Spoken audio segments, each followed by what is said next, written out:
ধর্ষণ করে লাশ ডাস্টবিনে ফেলে দিও, কুকুরও খেয়েছে। পরের দিন নিউজ বাণী টিভিতে দেখিয়ে দিও। কথাটি বলেই মাহির নিজের মুখটা ঘুরিয়ে নেয় মায়ার থেকে। এক বান্ডেল টাকা ছেলেগুলোর দিকে ছুঁড়ে মেরে মনের সুখে গুনগুন করে গানের সুর তুলতে থাকে। তারপর নববিবাহিত স্ত্রী মায়ার মুখের দিকে চেয়ে একটা বাঁকা হাসি দিয়ে চলে যায়। আর এদিকে ছেলেগুলোর মধ্যে টাকার বান্ডেল নিয়ে কাড়াকাড়ি চলে। এই সুযোগে মায়া কোনো মতে সেখান থেকে পালাতে চায়। মায়া সুযোগ বুঝেই ছুটতে শুরু করে। ছুটতে ছুটতে মেইন রোডে এসেই একটা গাড়ির সামনে দাঁড়ায়। সামনে তাকিয়ে দেখে গাড়ির ভেতরের মানুষটাকে, যাকে দেখে মায়ের চোখ দুটি রক্তবর্ণ ধারণ করেছে। রাগের বশে রাস্তার সাইড থেকে বড়সড় একটা ইট উঠিয়ে গাড়ির সামনের গ্লাসে ছুঁড়ে মারে। মুহূর্তেই মানুষের ভিড় জমতে থাকে। গাড়ির গ্লাস ভাঙার শব্দে রাস্তার সব লোকজন ছুটে আসে। ততক্ষণে গাড়ির ভেতরের মানুষটাও নেমে মায়ের সামনে এসে দাঁড়ায়। আই, আপনি না আমায় বিয়ে করেছেন? নিজের বউকে কেউ পাচার করে দেয়? মাহিরের শেরওয়ানির কলারটা টেনে ধরে বলে মায়া। মাহির এদিক ওদিকে তাকিয়ে আশেপাশের মানুষগুলোকে দেখে। মায়া, আসলে আমি মানে লোকজনের মাঝে কিছু বলতে পারে না, শুধুই আমতা আমতা করে যায় মাহির। ফাট! যদি আর একটাও কথা বলেছেন তো এই হাত দেখেছেন, খুশি দিয়ে আপনার নাক ফাটিয়ে দেব। মায়া, কিসব বলছো? আই, খারাপ কি বলেছি আপনাকে আমি? সবাই দেখছে কিন্তু মায়া, এরকম করলে কিন্তু আমি তোমার সাথে সংসার করতে পারবো না। আরে, আপনি কি সংসার করবেন আমার সাথে? আমি আপনাকে ডিভোর্স দিতাম। আজ যখন আপনার আসল রূপটা দেখিয়ে দিলেন, তখন আর কোনো বাধা নেই। মানে? মানে বুঝেন নাই? আমার স্বপ্নের নায়ক আমার জন্য অপেক্ষা করছে। যত তাড়াতাড়ি সম্ভব আমাকে আপনি মুক্তি দিন। তুমি কি অন্য কাউকে? ঠিক ধরেছেন, আমি অন্য কাউকে ভালোবাসি। কাকে? জানি না, তারে আমি চোখে দেখিনি। সে কেমন কথা? মায়া কিছু বলতে যাবে তার আগেই মাহিরের ফোনটা বেজে ওঠে। মাহির হাত উঁচু করে মায়াকে থামিয়ে দিয়ে ফোনটা রিসিভ করে। হ্যালো মীরা মা, বলো। ওপাশ থেকে শোনা যায় না। হ্যাঁ, আসছে তোমাদের বৌমাকে নিয়ে। রাস্তায় খুব জ্যাম বেঁধেছে, তাই একটু দেরি হচ্ছে। মায়া ফোনটা মাহিরের হাত থেকে কেড়ে নিয়ে নিজের কানের কাছে ধরে। ওই, কে আপনি? এই লোকটা আপনাকে মিথ্যে বলছে। কোনো জ্যাম ট্যাম বাঁধেনি রাস্তায়। ওপাশ থেকে আমি ওনার বউ। সাথে সাথে মাহির ফোনটা মায়ের হাত থেকে কেড়ে নিয়ে সুইচ অফ করে গাড়ির মধ্যে ফেলে দেয়। তোমার মাথায় কি কোনো বুদ্ধি নেই? কখন কি বলতে হয় সেটা জানো না? মাহির আশেপাশের মানুষগুলোর দিকে তাকিয়ে বলে, এখানে সবকিছু ঠিক আছে, আপনারা যেতে পারেন। আসলে মেয়েটা একটা পাগলি। ওই, আপনি আমাকে পাগলি বললেন? মাহিরের কথায় মায়ের এই প্রতি উত্তর শুনে রাস্তার সব মানুষজন অট্টহাসিতে মেতে উঠেছে। কেমন যেন ফ্রিতে বিনোদন নিচ্ছে সবাই। সকলের এমন হাসি দেখে মায়াও নিশ্চুপ হয়ে যায়। চুপচাপ গোমড়া মুখ করে কাপা কাপা ঠোঁটে হাতের আঙুলের নখগুলো কামড়াতে থাকে। মাহির মায়ের হাতটা টেনে ধরে। কি বাচ্চাদের মতো নখ খাচ্ছ? খাচ্ছি না, কাটছি। ওই হলো একটা। যাও গিয়ে গাড়িতে ওঠো, অনেক দেরি হয়ে গেছে। মির্জা মহলে মাহিরের গাড়িটা মির্জা মহলের সামনে এসে দাঁড়াতেই সকলে চিৎকার চেঁচামেচি শুরু করে দেয়।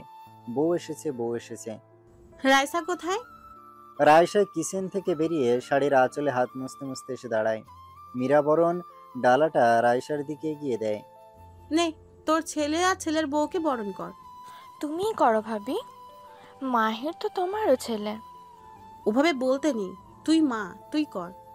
এমন সময়ে মায়া মাথা থেকে ঘোমটাটা ফেলে দিয়ে বাড়ির ভেতরে ঢুকে যায়। কোনো বরণ টরণ করতে হবে না, আমার এসব ভালো লাগে না। নতুন বউয়ের এমন ব্যবহারে সবাই হাঁ হয়ে আছে। মায়া এগিয়ে রায়সার সামনে গিয়ে দাঁড়ায়। আপনাদের কথা শুনে মনে হলো আপনি আমার শাশুড়ি। কিছু মনে করবেন না মা, এসব বরণ টরণ ইসলামে স্বীকৃতি দেয় না, তাই আমি এটা করতে দিতে পারি না। যদি আপনাদের কষ্ট লেগে থাকে তাহলে আমাকে ক্ষমা করে দিবেন। মায়ের কথা শুনে রায়সা আর মিয়া দুজন দুজনের মুখের দিকে তাকাচ্ছে। দেখছো ভাবি, সোহাগ ভাই ঠিক মেয়েকেই আমাদের মাহিরের জন্য বেছে নিয়েছে। তাই তো দেখছি, এতদিনে উনি একটা কাজের কাজ করেছে। মাহিরের বোন রুষা ফিসফিস করে মীরার কানের কাছে বলে, মামি, এই মেয়ে আর কোনো আচার অনুষ্ঠান মানবে না বলে আমার মনে হয় না। এটি কি তাহলে আমি উপরে নিয়ে যাব ভাইয়ার রুমে? তাই করো। রুষা মায়াকে মাহিরের রুমে নিয়ে গিয়ে বসিয়ে দিয়ে চলে যায়। রুমটা খুব সুন্দরভাবে সাজানো হয়েছে। ফুলে সাজানো এই রুমটাতে বসে মায়া তার অতীতের কথা ভাবে। কতটা স্বপ্ন ছিল মায়ার বিয়ের পরের এই প্রথম রাতটাকে নিয়ে, অজানা সেই মানুষটাকে নিয়ে, যাকে একবার দেখার জন্য মায়া অনেক চেষ্টা করেছে কিন্তু পারেনি। হঠাৎ দরজার আওয়াজে মায়া কেঁপে ওঠে। কে? ভূত। ফাজলামো করেন? মায়া বালিশটা মাহিরের দিকে ছুঁড়ে মেরে বলে, যান বেলকনিতে গিয়ে ঘুমান। ভালো জোকস। এটা জোকস না, সত্যি। কথাটা বলে মায়া উঠে এসে মাহিরকে ঠেলতে ঠেলতে ব্যালকনিতে নিয়ে দরজাটা রুমের মধ্যে থেকে বন্ধ করে দেয়। কিছুক্ষণ পর, খুব বাড়াবাড়ি হয়ে যাচ্ছে কিন্তু মায়া, আমার ঠান্ডা লাগছে, তাড়াতাড়ি দরজাটা খোলো। মায়া মাহিরের কথা কানেই নিচ্ছে না, বালিশে মুখ গুজে শুয়ে আছে। ভালোই তো ইসলামের আচার শেখাচ্ছিল সবাইকে। স্বামীকে কষ্ট রাখা তোমার কোন ইসলাম অনুমতি দেয়, একটু বোঝাবে? মায়া কানের উপর নিজের হাতটা চেপে ধরে রাখে। উফ, আপনার বকবকানি বন্ধ করবেন, আমাকে ঘুমাতে দিন। আমাকে এই ঠান্ডায় বাইরে রেখে তুমি ঘুমাবে? আমি কিন্তু এবার চিৎকার করব। মায়া উঠে গিয়ে দরজার কাছে দাঁড়িয়ে দরজাতে দুটো টোকা দেয়। চিৎকার করবেন? করেন চিৎকার, আমিও বলবো আপনি আমাকে পাচার করতে চেয়েছিলেন। এটা কিন্তু ব্ল্যাকমেল হচ্ছে। হোক, যতদিন না আমাদের ডিভোর্স হয় আপনি বেলকুনিতে ঘুমাবেন, আর এটাই আপনার শাস্তি। মায়া ঘুরে গিয়ে আবার বিছানায় এসে শুয়ে পড়ে। কানে হেডফোন, আর সেই মানুষটার অপেক্ষা, কখন সে আসবে আর তাকে শুনবে। না, আজ সে আসেনি। মোবাইল ফোনের রিংটোনের শব্দে মাহিরের ঘুম ভাঙে। ঘুম ঘুম চোখ নিয়ে ফোনের স্ক্রিনের দিকে তাকিয়ে দেখে স্নিগ্ধার 7 মিসড কল। মাহির ঝটপট করে উঠে স্নিগ্ধাকে ফোন করতে থাকে, আর স্নিগ্ধা বারবার কেটে দেয়। এই রে, খুব রেগে গেছে মনে হয়, এবার কি যে করি। একা একা বলছে মাহির। কি ব্যাপার, কাকে ফোন করা হচ্ছে? গার্লফ্রেন্ড নাকি? মাহির পিছনে তাকিয়ে দেখে মায়া দরজার সাথে হেলান দিয়ে খুব ভাব নিয়ে কথাটা বলছে। মাহির রেগে মায়ের মুখোমুখি গিয়ে দাঁড়ায়। সব তোমার জন্য হয়েছে। একই তো সারা রাত মশার কামড় আর ঠান্ডার মধ্যে বাইরে শুয়ে রেখেছ, তারপর এসেছো কাঁথা খায় নুনের ছিটা দিতে। ওহ প্লিজ, এখন বলবেন না যে সব দোষ আমার। ওটা তো আপনার শাস্তি ছিল। কথাটা বিনিয়ে বিনিয়ে বলে মায়া। শাস্তি? হ্যাঁ শাস্তি। আপনি কিভাবে টাকা দিয়ে 4-5 জন ছেলের কাছে ছেড়ে আসতে পারেন আমাকে ধর্ষণ করতে? আপনি না আমায় বিয়ে করেছেন? আরে বউ না মানেন, আপনার পরিবারের সম্মানের কথাটা তো ভাবতে পারতেন। মায়ের কথার কোনো উত্তর দেয় না মাহির। চুপচাপ মায়ের পাশ কেটে চলে যেতে লাগে। আর মায়া মাহিরের হাতটা টেনে ধরে বলে, এ কি, কোথায় যাচ্ছেন? ওয়াশরুমে ফ্রেশ হব। এই নিন। মাহিরের হাতে একটা পলিথিনের ব্যাগ ভর্তি অনেকগুলো কয়লার টুকরো ধরিয়ে দিল। কি করবো ওটা দিয়ে? দাঁত মাজবেন? মানে আপনার ব্রাশ, টুথপেস্ট সব ফেলে দিয়েছি ডাস্টবিনে। এখন থেকে কয়লা দিয়ে আপনাকে দাঁত মাজতে হবে। তুমি বললেই তো করবো ভেবেছ? ঠিক আছে, তাহলে আমি বাড়ির সবাইকে বলেই দিই। কাল কি করতে চাইছিলেন আপনি? তোমার এই ফালতু হুমকিতে আমি ভয় পাবো ভাবছ? যা করবে করে দেখো, আমিও দেখি কে বিশ্বাস করে তোমার কথা। ঠিক আছে, কে কোথায় আছো গো? মরে গেলাম, তাড়াতাড়ি এসো। আর মারবেন না প্লিজ। বলে মায়া মেঝেতে বসে চিৎকার জোরে দেয়। মায়ের চিৎকার শুনে মুহূর্তে বাড়ি ভর্তি সবাই চলে আসে। আরে আরে, চিৎকার কেন করছো? মায়া আরো জোরে চিৎকার করে কাঁদতে থাকে।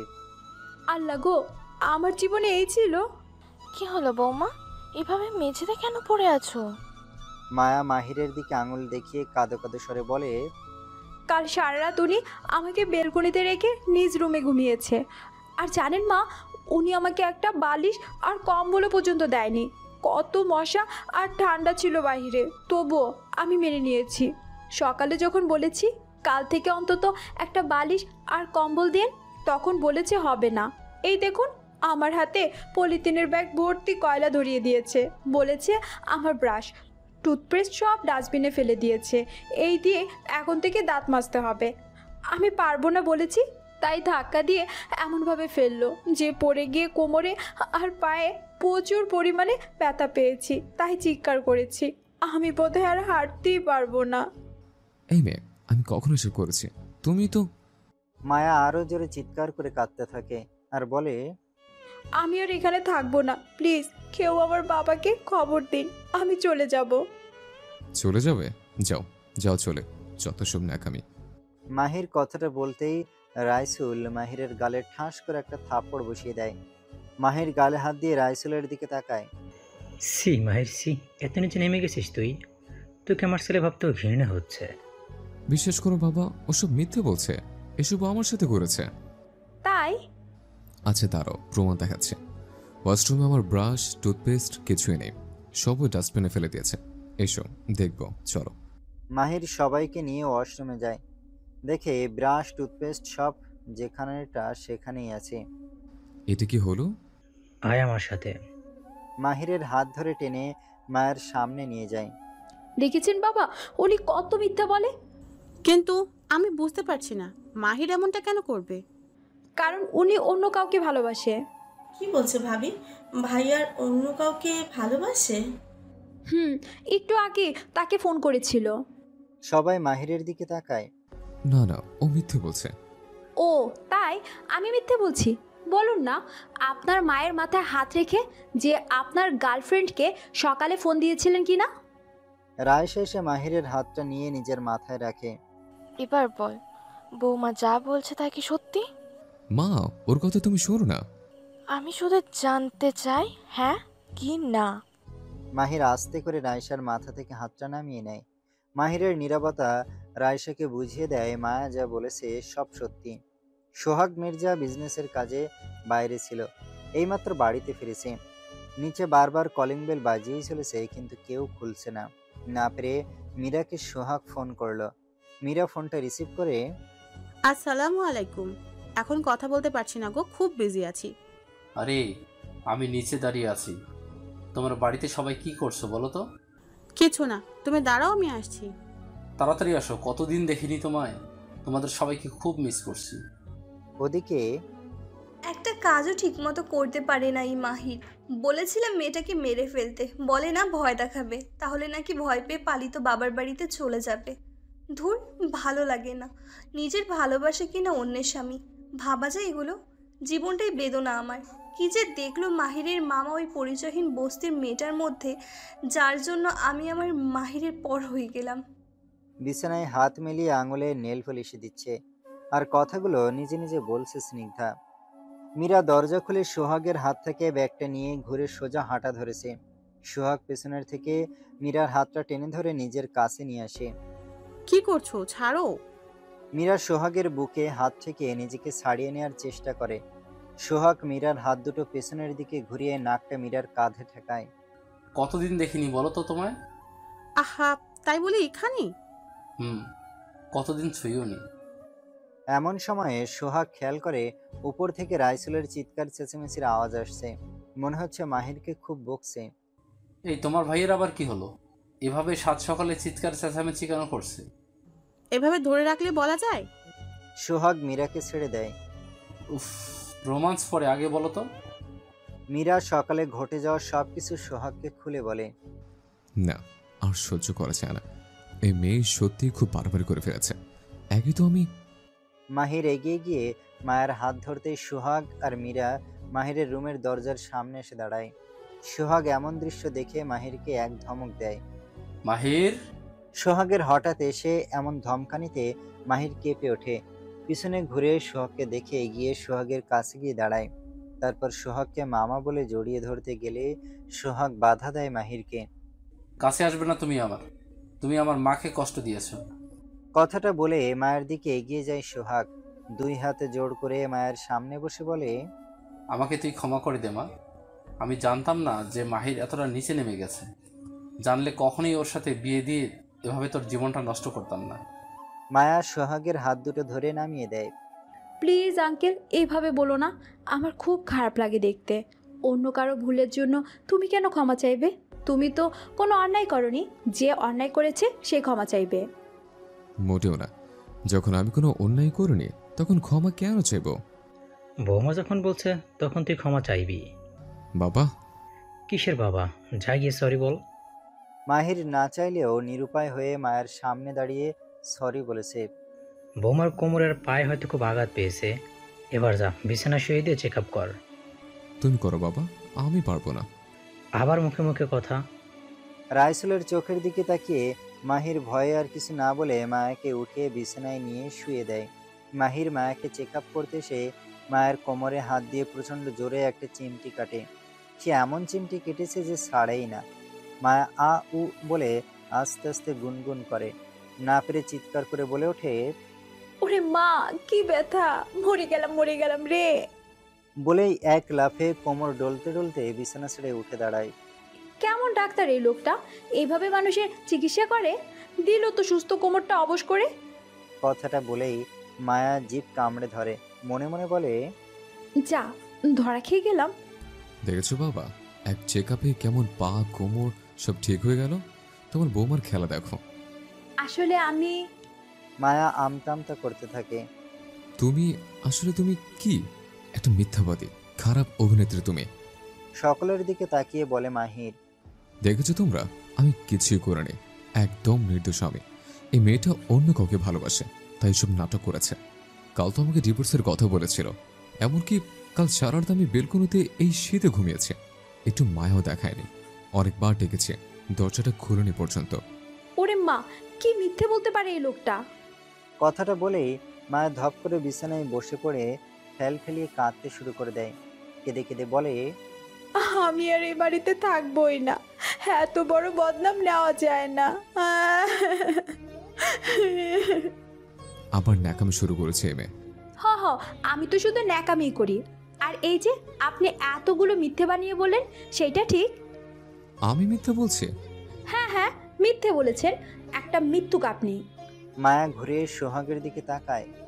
বিশ্বাস করো আঙ্কেল, উনি আমার কোমরে এত জোরে একটা চিমটি কেটেছে যে আমি সহ্য করতে না পেরে দাঁড়িয়ে পড়েছিলাম। ও তাই? একটু আগে তুমি নিচে স্বীকার করেছ তোমার সুস্থ কোমর অবশ হয়ে গেছে। হ্যাঁ বলেছি তো, কারণ আমার এই কোমরে ব্যথা না, ব্যথা তো আমি ডান কোমরে পেয়েছিলাম, আর আপনি তো আমাকে বাম কোমরে চিমটি কেটেছেন, তাই আমি অমনটা বলেছি। মাহির নিজের কপাল চাপড়াচ্ছে আর মনে মনে ভাবছে, যতটা সরল মনে হয় ততটা সরল এই মেয়েরা, তাই আর কিচ্ছু বলবো না। এমনিতে বাড়ির সকলে রেগে গেছে, এক সবার রাগ ভাঙাতে হবে। এদিকে সোহাগের রাগও চরম পর্যায়ে পৌঁছে গেছে। উঠে গিয়ে আলমারি থেকে মাহিরের সব কাপড় চোপড় সুটকেসে ভরছে। মাহির তাই দেখে নিজের ভাবনার অন্ত ঘটিয়ে সোহাগের কাছে গিয়ে দাঁড়ায়। সোহাগকে বলে, এ কি মামা, তুমি সব কি করছো? যা করছি ঠিকই করছি। সুটকেসটা মাহিরের হাতে ধরিয়ে দিয়ে আবার বলে, এই মুহূর্তে তুই আমার বাড়ি থেকে চলে যা। ভেবেছিলাম তোর সাথে মায়ার বিয়ে দিলে তোরা দুজন খুব সুখী হবি, কিন্তু না, তুই তো ওর জীবনটাই নষ্ট করে দিলি। বাসর রাতে নিজের বউকে কেউ বাইরে ঘুমাতে বলে, তার উপর বউয়ের সামনে অন্য মেয়ের সাথে ফোন আলাপ, এখন আবার চারিত্রিক অপবাদ দেওয়া হচ্ছে। এই তোর শিক্ষা? তোকে কি আমরা কিছুই শিখাতে পারিনি? মামা তুমি বিশ্বাস করো, আমি ওর সাথে খারাপ কোনো ব্যবহার করিনি। রুষার দিকে তাকায়। এই ছুটকি, তুই তো জানিস আমি কেমন কিছু করতে পারি, বল। রুষা এগিয়ে এসে সোহাগের সামনে দাঁড়ায়, তারপর বলে, প্লিজ মামা, ভাইয়াকে এভাবে বের করে দিও না। আমার মনে হয় না ভাইয়া কোনো মেয়ের সাথে খারাপ ব্যবহার করতে পারে। তাহলে কি আমি মিথ্যে বলছি? প্লিজ ভাবি, তুমি কি চাও? ভাইয়া বাড়ি ছেড়ে চলে যাক। আমি কি সেটা বলেছি? তাহলে এখন আর কোনো কথা বলো না। বিয়ে করেছো, স্বামীকে ধরে রাখতে শেখো, শাসনে শাসনে রাখো। অন্য মেয়ে যেন ধারে কাছে ঘেঁষতে না পারে সেই ব্যবস্থা করো। তুমি কি এত দুর্বল যে তোমাকে বাইরে ঘুমাতে বললেই এই কনকনে শীতের মধ্যে তুমি বাইরে ঘুমাবে? কথাগুলো বলে মীরা সোহাগের কাছে যায়। সোহাগকে বলে, এইভাবে ছেলেটাকে বের করে দিও না, ওদের একটু সময় দাও। আমি জানি তুমি মায়ের কাছে ঋণী, একদিনও তোমাকে বাঁচিয়েছিল, তাই বলে ভাগ্নের কথা ভাববে না। এমন ঝগড়াঝাটি তো আমরাও কত করেছি। সোহাগ মীরার মুখের দিকে তাকায়। প্লিজ। সোহাগ আর কিছু বলে না, চুপচাপ মাহিরের রুম থেকে বেরিয়ে যায়। সোহাগ যাওয়ার পরে এক এক করে সবাই রুম থেকে চলে যায়। এখন আছে শুধু মাহির আর মায়া। সবাই যাওয়ার পরে মায়া বিছানা থেকে উঠে দরজার কাছে গিয়ে উকি দিয়ে দেখে কেউ আছে কিনা। তারপর রুমের আশেপাশে কাউকে না পেয়ে লাফাতে লাফাতে মাহিরের সামনে সে ড্যাং ড্যাং করে নাচতে থাকে। মাহির দেখছে আর জ্বলছে, কিন্তু কিচ্ছু বলছে না। মাহিরকে আরো বেশি করে রাগাতে মায়া মাহিরকে ধাক্কা দিয়ে দিয়ে নাচছে। এমন সময় স্নিগ্ধার ফোন আসে। মাহির মায়ের দিকে একটু বাঁকা চোখে তাকিয়ে রুমের বাইরে গিয়ে ফোনটা রিসিভ করে। এটা দেখে মায়া নিজেকে নিজে বলে, নিশ্চয়ই গার্লফ্রেন্ড ফোন দিয়েছে। দেখতো আমার তাতে কি, আমার তো অনুভব আছে। ইস, কত মিস করছি অনুভব তোমাকে। প্লিজ আজ রাতে চলে এসো। বিছানার উপরে পায়ের উপর পা তুলে অর্ডার করে যাচ্ছে মায়া। আর মাহির মায়ের কথা মতো যা যা চাইছে তাই তাই করছে, কারণ তার আর কোনো উপায় নেই মাহিরের কাছে। সোহাগের কড়া নির্দেশ, মায়া সুস্থ না হওয়া পর্যন্ত মাহির এক বন্ধুও মায়ার কাছ থেকে সরতে পারবে না। এখন গিয়ে আমার জন্য স্যুপ তৈরি করে নিয়ে আসুন। অসুস্থ অবস্থায় স্যুপ খেতে হয়, জানেন না? তুমি যে কতটা অসুস্থ তা তুমিও জানো আর আমিও জানি। এখনো সময় আছে, তোমার এসব বন্ধ করো। আরে থামেন আপনি। একই তো বিয়ে করে জীবনটা শেষ করে দিয়েছেন, তার উপর লেকচার দিচ্ছেন। আমি শেষ করেছি তোমার জীবন, নাকি তুমি আমার জীবনে এত অশান্তি বয়ে এনেছ? দেখুন, অত শত বুঝি না। আমি আপনার কাছে ডিভোর্স চাই। আর যদি সহজে না দিয়েছেন তাহলে এভাবেই জ্বালাবো আপনাকে। তোমার কি মনে হয় এরকম একটা পাগলি মেয়ের সাথে সংসার করার জন্য আমি নাচছি? আমিও তোমাকে ডিভোর্স দিতে চাই। ভালোই তো, তাহলে চলুন আজই ডিভোর্স দিয়ে দিবেন। আমার আর ইচ্ছেই করছে না আপনার সাথে এক মুহূর্ত থাকতে। শুধুমাত্র বাবার অসুস্থতার জন্য সোহাগ আঙ্কেলকে বাবার দেওয়ার কথা রাখতে বিয়েটা করেছি। নইলে আপনার মতো একটা ছাগলকে কোনোদিনই বিয়ে করার কথা আমি স্বপ্নও ভাবি না। এই, তুমি আমাকে ছাগল বললে? বেশ করেছি বলেছি ছাগলকে। ছাগল বলবো না তো কি শাহরুখ খান বলবো, আমিন খান বলবো? তাই? আর তুমি কি একটা গরু, পাগলি? আরো কি কি আছে যা তোমাকে বলেছে মনে করতে পারছি না আমি। কি বললেন আপনি? আমি গরু? আমি পাগলি? আপনাকে তো আমি আমাকে তুমি একটা আছাড় দিয়ে পেটের সব নাড়ি ভুড়ি বের করে দিব। এই কারণে তোমাকে গরু বলেছে, পাগলি বলেছে। এসব প্যার আমার কপালে কেন জোটালে আল্লাহ?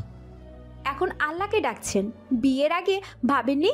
আর আপনার তো লজ্জা করা উচিত। একজনকে ভালোবেসে অন্য একজনকে বিয়ে করেছেন। ছি, বাজে লোক কোথাকার। আর তুমি বুঝি ধোয়া তুলসী পাতা? তখনও মায়ের মাথায় হাত দিয়ে আমাকে বলিয়েছ। একবার নিচের মাথায় হাত রেখে বলো তো, তোমার মনে অন্য কেউ নেই? আছে তো একজন, আমার স্বপ্নের নায়ক। সে আমার জীবনের রিয়েল হিরো। তাকে অস্বীকার করার প্রশ্নই আসে না। তাকে শুধুই ভালোবাসা যায়। যদিও তার কণ্ঠটা একটু আপনার সাথে মিলে যায়, কিন্তু সে আপনার মতো এত স্যাঁচড়া না। তার প্রতিটা কথার শব্দচয়নে শুধুই আবেগ মেশানো। শুনলে শুধু শুনতে ইচ্ছে করে, মনে হয় যেন সে ভালোবাসার জন্যই সৃষ্টি। আর আপনি তো একটা খারাপ লোক।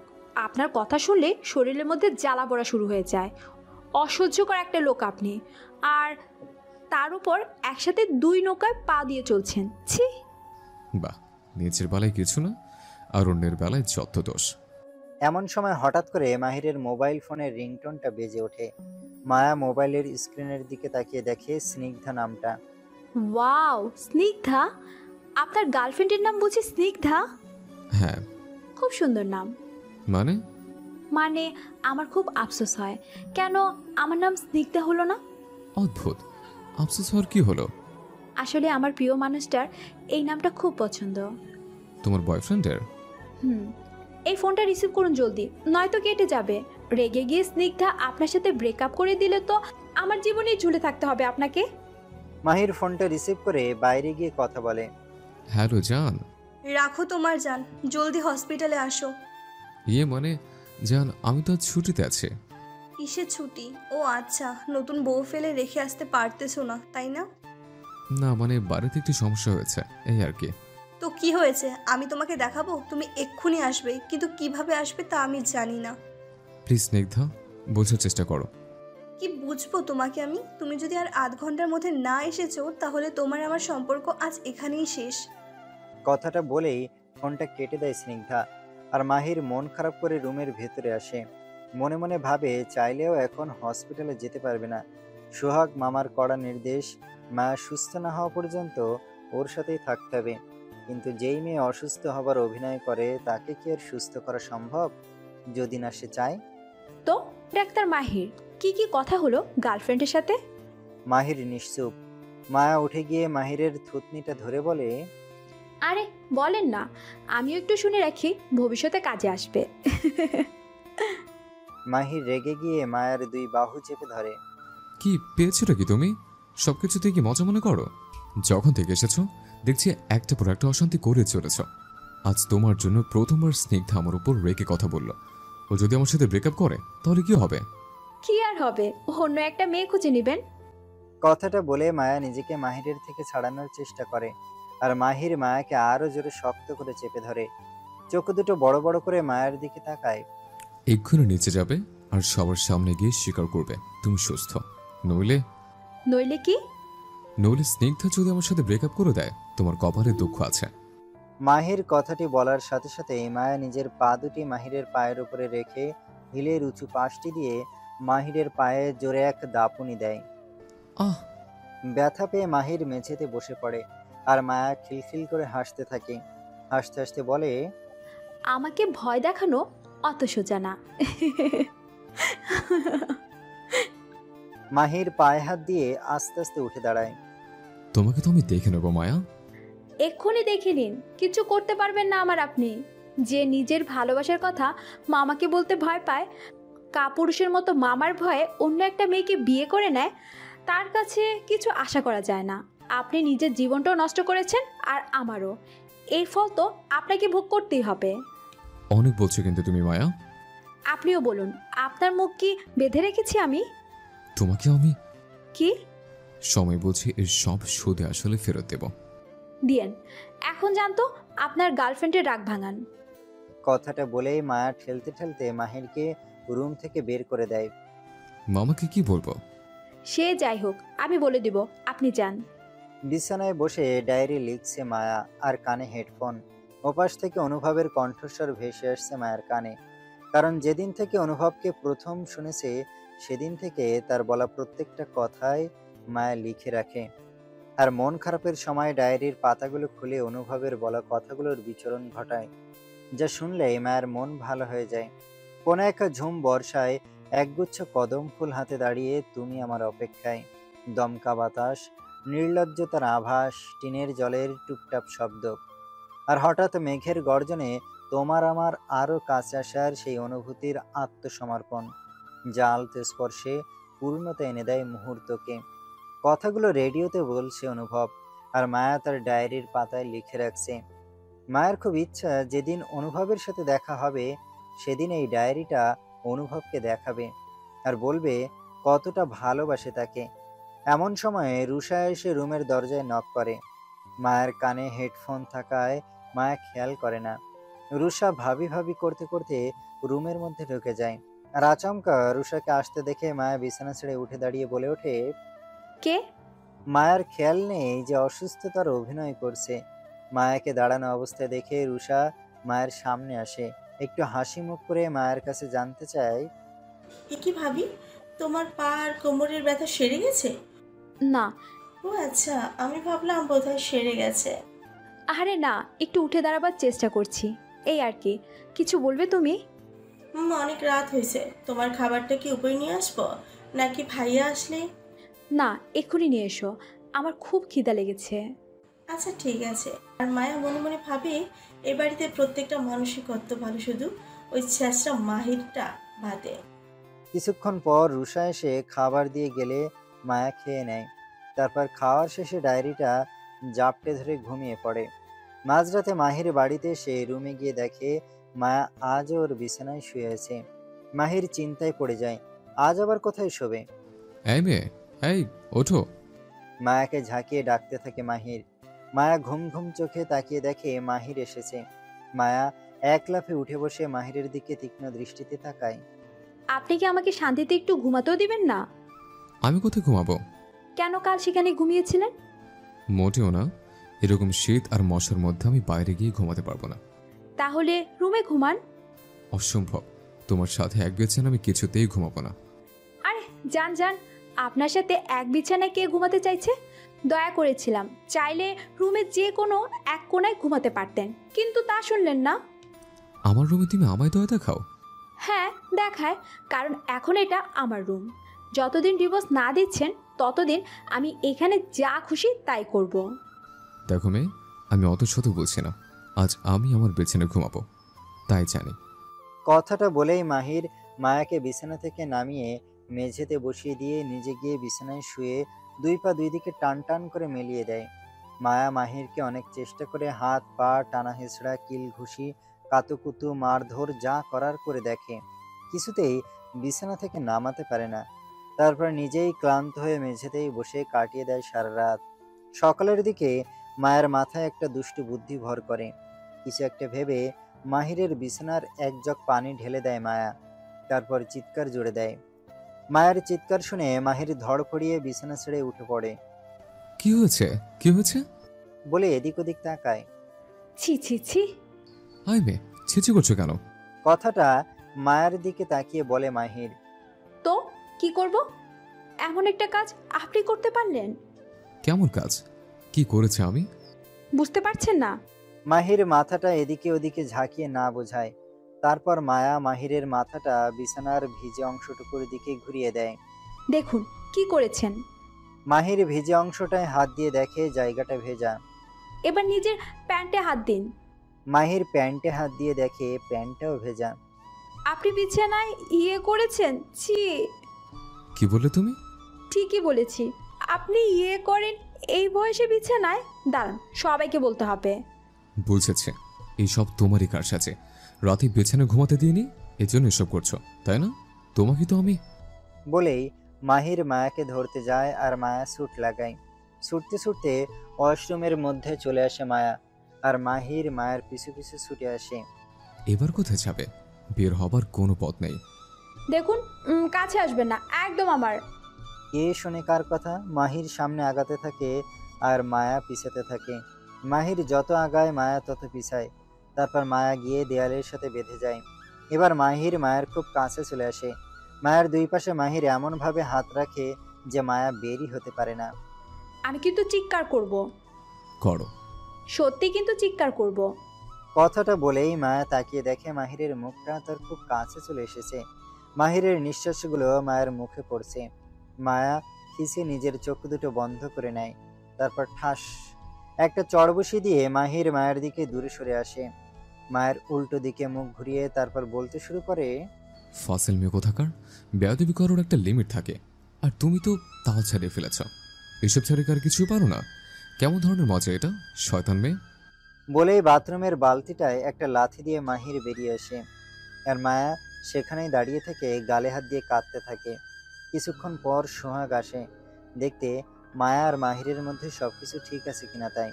রুমের দরজায় নক করে মাহিরকে আর মায়াকে ডাকে, মাহির, মায়া, তোমরা উঠেছো ঘুম থেকে? সোহাগের ডাকে মাহির গিয়ে দরজাটা খুলে দেয়। মামা এসো, ভেতরে এসো। না থাক, মায়া এখন কেমন আছে? হাঁটতে পারছে তো এখন? দৌড়ে বেড়াচ্ছে। কথাটা শুনে সোহাগ নিশ্চিন্ত হয়। যাক, তাহলে সুস্থ হয়েছে মেয়েটা। সোহাগ ঘুরে চলে যাবে এমন সময়ে মায়া গোমড়া মুখে গাল ডলতে ডলতে ওয়াশরুম থেকে বের হয়। সোহাগকে দেখেই ছুটে আসে। তারপর সোহাগকে জড়িয়ে ধরে ভ্যাঁ ভ্যাঁ করে কাঁদতে শুরু করে। আরে আরে, কাঁদছিস কেন? কি হয়েছে তোর? মায়া কোনো কথা বলে না, শুধুই কেঁদে যায়। মাহির কি কিছু বলেছে তোকে?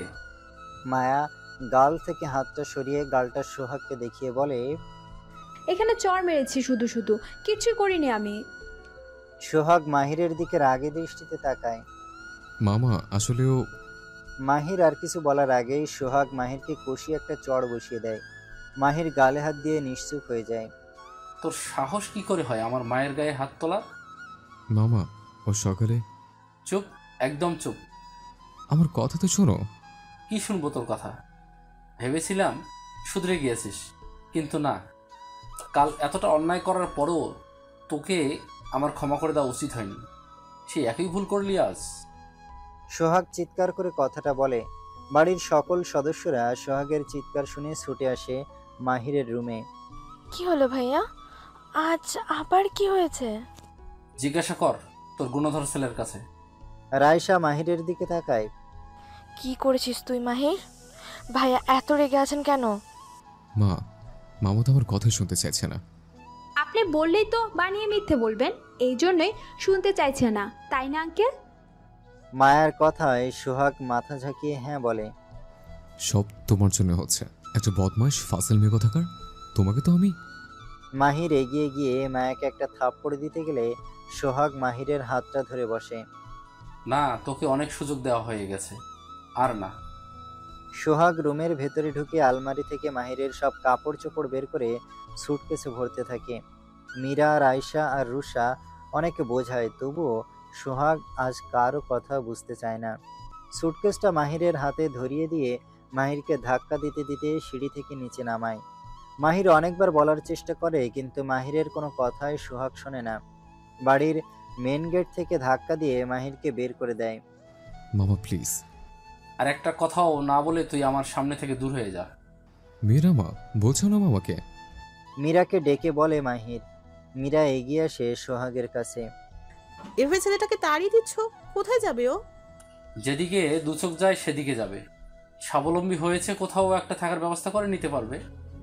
ও তাই? তোমার কি ভালো লাগবে মাহির এভাবে চলে গেলে? প্লিজ মীরা, তুমি এখন একটু চুপ থাকো। ওর এই অপরাধের একটা শাস্তি হওয়া দরকার। কথাটা বলেই দরজাটা মাহিরের মুখের সামনে বন্ধ করে দেয় সোহাগ। রাইসা আর রুষা থ হয়ে পিছনে দাঁড়িয়ে আছে। আমার অনুমতি ছাড়া কেউ মাহিরের সাথে কোনো রকম যোগাযোগ রাখার চেষ্টা করবে না। কথাটা বলে সিঁড়ি বেয়ে উপরে উঠে যায় সোহাগ। এদিকে মায়ের ভেতরে ভেতরে খুশিতে নাচানাচি চলছে, আর উপর থেকে একদম ফ্যাকাশে মুখটা শুকনো করে আছে। মীরা মায়ের দিকে একবার বাঁকা দৃষ্টিতে তাকিয়ে রুষা আর রাইসার কাছে যায়। তোরা চিন্তা করিস না, ওনার রাগ তো জানিসই, একটু সময় অবশ্য লাগবে, তারপর দেখবি নিজেই মাহিরকে ফিরিয়ে আনবে। মীরা কথাটা বলতেই রাইসা আর রুষা মীরাকে জড়িয়ে ধরে কাঁদতে থাকে। সেটা দেখে মায়াও জোরে জোরে চোখটা বন্ধ করে কান্না জোরে দেয়। কিছুক্ষণ পর মায়া চোখ খুলে দেখে মীরা, রাইসা আর রুষা ওর দিকে তাকিয়ে আছে। খুব কষ্ট হচ্ছে আমারও, যতই পাষাণ হৃদয়ের হোক, ওই লোকটা তো আমার স্বামী। কথাটা বলে নাক মুখ মুছতে মুছতে ঘুরে উপরে চলে আসে। রুমের মধ্যে ঢুকে দরজায় সিটকানি লাগিয়ে লাফিয়ে লাফিয়ে নাচতে থাকে। একটা সময় পর নাচতে নাচতে ক্লান্ত হয়ে বিছানায় বসে পড়ে। যাক, স্যাসরা আপদটা তো বিদায় হয়েছে, এটাই অনেক বড় শান্তির। আজ বাড়িতে কেমন যেন নিশ্চুপ হয়ে গেছে। কেউ আর আগের মতো করে হাসছে না, ঠিক মতো কথাও বলছে না মায়ের সাথে। মায়েরও ভালো লাগছে না সকলের এভাবে শুকনো মুখ করে বসে থাকা। মনে মনে ভাবছে, তাহলে কি ভুল করলাম মাহিরকে তাড়িয়ে? না, একটুও না, যা করেছি বেশ করেছি, এটাই প্রয়োজন ছিল। একই ছাদের নিচে ওই বান্দরটার সাথে কিছুতে আমি থাকতে পারতাম না। তাছাড়াও বাবার শরীরটা এখন ভালো না। এই অবস্থায় যদি বলি এই মাহিরের সাথে আমি থাকতে চাই না, তাহলে হিতে বিপরীত হতে পারে। তাই আমাকে বাবার সুস্থ হওয়া অবধি অপেক্ষা করতে হবে। আর মাহিরও তো স্নিগ্ধাকে ভালোবাসে, ওদেরকে এক করে ফেলতে পারলেই হলো, তারপর আমি চলে যাব এই বাড়ি থেকে। ওদিকে মাহির গিয়ে তার বন্ধু আবিরের বাড়িতে উঠেছে। এত তাড়াতাড়ি একটা বাসা ঠিক করাও খুব কষ্টের। তাই আবির রাস্তায় মাহিরকে দেখতে পেয়ে অনেক জোর করে মাহির আর না করতে পারেনি, চলে এসেছে আবিরের সাথে। দোস্ত, আমার বাড়িটা খুব ছোট, তুই এখানে থাকতে পারবি তো? আরে কেন পারবো না, তুই যদি পারিস তাহলে আমিও পারবো। আবির একটা মুচকি হাসি দিয়ে মাহিরের সুটকেস থেকে কাপড় চোপড়গুলো বের করে আলমারিতে গোছাতে থাকে। রাখ, আমি করে নেব। একটা কথা জিজ্ঞেস করব মাহিন? কাপড়গুলো গোছাতে গোছাতে বলে আবির। কি? বিয়ের একদিন পর এইভাবে বউ রেখে বাড়ি ছেড়ে চলে আসলি, এটা কি ভালো হলো? মাহির কোনো কথা বলে না, মনে মনে ভাবে এই সব কিছু মায়ের জন্য হয়েছে, কিছুতেই মায়াকে ক্ষমা করা যাবে না। আবির ঝাঁকিয়ে আবার জিজ্ঞাসা করে মাহিরের কাছে। মাহির কি বলবে বুঝে উঠতে পারে না। এমন সময় স্নিগ্ধার ফোন আসে, যার জন্য মাহির আবিরের কথাটা এড়িয়ে বাইরে গিয়ে স্নিগ্ধার ফোনটা রিসিভ করে। ঘড়ির কাঁটায় রাত 3টা ছুঁই ছুঁই। বিছানায় শুয়ে চোখটা বন্ধ করে রেডিওতে অনুভবকে শুনছে মায়া, কিন্তু আজ আর ডায়েরি লিখছে না, শুধুই শুনে যাচ্ছে আর অনুভবের প্রত্যেকটা কথায় বারবার মাহিরকে অনুভব করছে। মায়ের কেমন যেন নিস্তব্ধ লাগছে রুমটা। মায়া কালও এই সময়ে রুমটার মধ্যে মাহিরের সাথে অনেক ঝগড়া করেছে, আর আজ মাহির নেই। ভাবতেও কেমন লাগে। মায়া নিজেই নিজেকে বলছে, না মায়া, এটা মায়া নয়, অনুতাপ। সত্যি ভুল করে ফেলেছিস তুই। ঠিক সেই সময়ে মায়ের কানের হেডফোনটার ওপাশ থেকে একটা কথা বলে ওঠে, মন খারাপ থাকলে তাই করো, যেটা করলে তুমি ভালো থাকো। মায়া শোয়া ছেড়ে উঠে বসে আর ভাবে, অনুভবের কথা লজিক আছে। সত্যি বান্দরটার সাথে একটু বেশি বাড়াবাড়ি করে ফেলেছি। না জানি কোথায় আছে, কিছু খেয়েছে কি না, একটু ফোন করে দেখি। মায়া বারবার ডায়াল কলে গিয়ে মাহিরের ফোন নাম্বার উঠাচ্ছে আর কাটছে। ভাবছে ফোনটা করবে কিনা। অনেক ভেবে এইবার সাহস করে মাহিরকে কল দেয়। আর মাহির কলটা বাজার সঙ্গে সঙ্গেই কেটে দেয়। মাহিরের এমনভাবে কলটা কেটে দেওয়াতে মায়া রেগে ফোনটা দূরে ছুঁড়ে মারে। এত বড় সাহস আমার কল কেটে দেয়। ঠিক করেছি স্যাসরাটাকে বিদায় করে। যা, ফোনই করব না, থাক তুই তোর মতন। কিছুক্ষণ পর মাহির মায়াকে কল ব্যাক করে। মায়া মাহিরের কল দেখে রেগে কেটে দেয়, তারপর নিজেই কল করে। হ্যালো, কলটা কেটে দেওয়ার ব্যাক করার কি ছিল? শোধ তুললাম। কিসের শোধ? একবার আপনি আমার কল কেটেছেন, এইবার আমি কাটছি। শোধ বোধ। তুমি কি কখনো শুধরাবে না? না, শুধরাবো না। ফোন কেন করেছো? আমার ইচ্ছে হয়েছে তাই। মানে? মানে কিছু না। কোথায় আছেন এখন? ও, এজন্য? কোথায় আছে, কতটা খারাপ আছে সেটা জানার জন্য ফোন করছো? আমি খারাপ থাকলেই তুমি খুশি, তাই না? তাহলে শোনো, সত্যি আমি ভালো নেই। আমার মা, বাবা, বোন, মামা, মামি যাদেরকে ছেড়ে আমি কখনো থাকিনি, আজ তোমার জন্য আমার তাদের থেকে দূরে থাকতে হচ্ছে। শুধু তোমার জন্য কখনো ক্ষমা করবো না আমি, তোমাকে কখনো ক্ষমা করবো না। কথাগুলো বলেই কলটা কেটে দেয় মাহির। মায়া হ্যালো হ্যালো করে দেখে কলটাই কেটে গেছে। তখন নিজেরই খারাপ লাগতে থাকে। ভাবে সত্যি ঠিক করিনি মাহিরের সাথে। সকালে হসপিটাল থেকে ফোন আসে, সেজন্য খাবার নিয়ে মায়া হসপিটালের উদ্দেশ্যে রওনা হয়। কারণ শাহেদ খান, মায়ের পালিত বাবা, খুব অসুস্থ হয়ে পড়েছে, এখন হসপিটালে আছে। মায়া খবরটা পাওয়ার পর আর দেরি করে না, ছুটে আসে। কিন্তু কোনো মতেই শাহেদ খানের সাথে মুক্তি খান, শাহেদ খানের স্ত্রী, দেখা করতে দেয় না মায়াকে। মায়া অনেক চেষ্টা করেও তার বাবার সাথে দেখা করতে পারে না। মায়া মুক্তির কাছে অনেক অনুরোধ করে, কিন্তু মুক্তি কিছু শুনতেই চায় না, শুধু একটা কথাই বলে যায়, তুই এখান থেকে চলে যা মায়া। আজ তোর জন্য তোর বাবার এই অবস্থা হয়েছে। মানুষটা সারাক্ষণ শুধু তোকে নিয়েই চিন্তা করে। তুই কি তোর বাবার কথা একটুও ভাবিস? আমারই ভুল, পর কখনো আপন হয় না। মা প্লিজ এভাবে আর বলো না, আমার সত্যি খুব কষ্ট হচ্ছে এখন। কষ্ট হচ্ছে তোর? তাহলে এমনটা কেন করলি তুই? একটা দিনই তো হয়েছে বিয়ে করেছিস, আর এরই মধ্যে স্বামীকে তারই বাড়ি থেকে তাড়িয়ে দিলি। মায়া এতক্ষণে বুঝতে পারলো মুক্তি কেন তার সাথে এমন ব্যবহার করছে। আবার মনে মনে ভাবছে, মা কিভাবে জানলো বাড়ির খবর। এমন সময়ে মায়ের বাবার কেবিন থেকে মাহির বেরিয়ে আসে। মাহির আর মায়া মুখোমুখি হতেই মাহির নিজের চোখ দুটো নিচের দিকে নামিয়ে নেয়। আর এদিকে মুক্তিও মায়াকে চলে যেতে বলছে বারবার। মাহিরকে দেখে মায়াও জেদ ধরেছে এবার। সে কোনো মতেই তার বাবাকে না দেখে হসপিটাল থেকে যাবে না। কিছুক্ষণ পর মাহিরকে নীরব দেখে সন্দেহ পেয়ে মাহিরের হাত ধরে টেনে একটু দূরে নিয়ে আসে মায়া। কি করছেন আপনি? মাহির নিশ্চুপ হয়ে আছে, কোনো কথা বলছে না। মায়া মাহিরকে ঝাঁকিয়ে জিজ্ঞাসা করতে থাকে, বলেন কি করেছেন যার জন্য আমার বাবার এই অবস্থা? মায়া, আসলে আমি... মায়া মাহিরের কলারটা টেনে ধরে। বলবেন আপনি?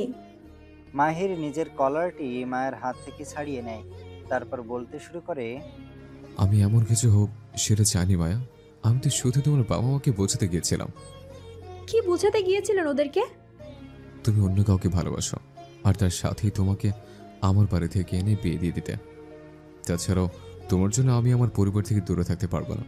আমি তোমাকে বিয়ে করেছিলাম সেটা আমার পরিবারের সাথে থাকবো বলে, আর এই কারণে আমি আমার মামার আদেশ অমান্য করিনি, বিয়ে করে নিয়েছে।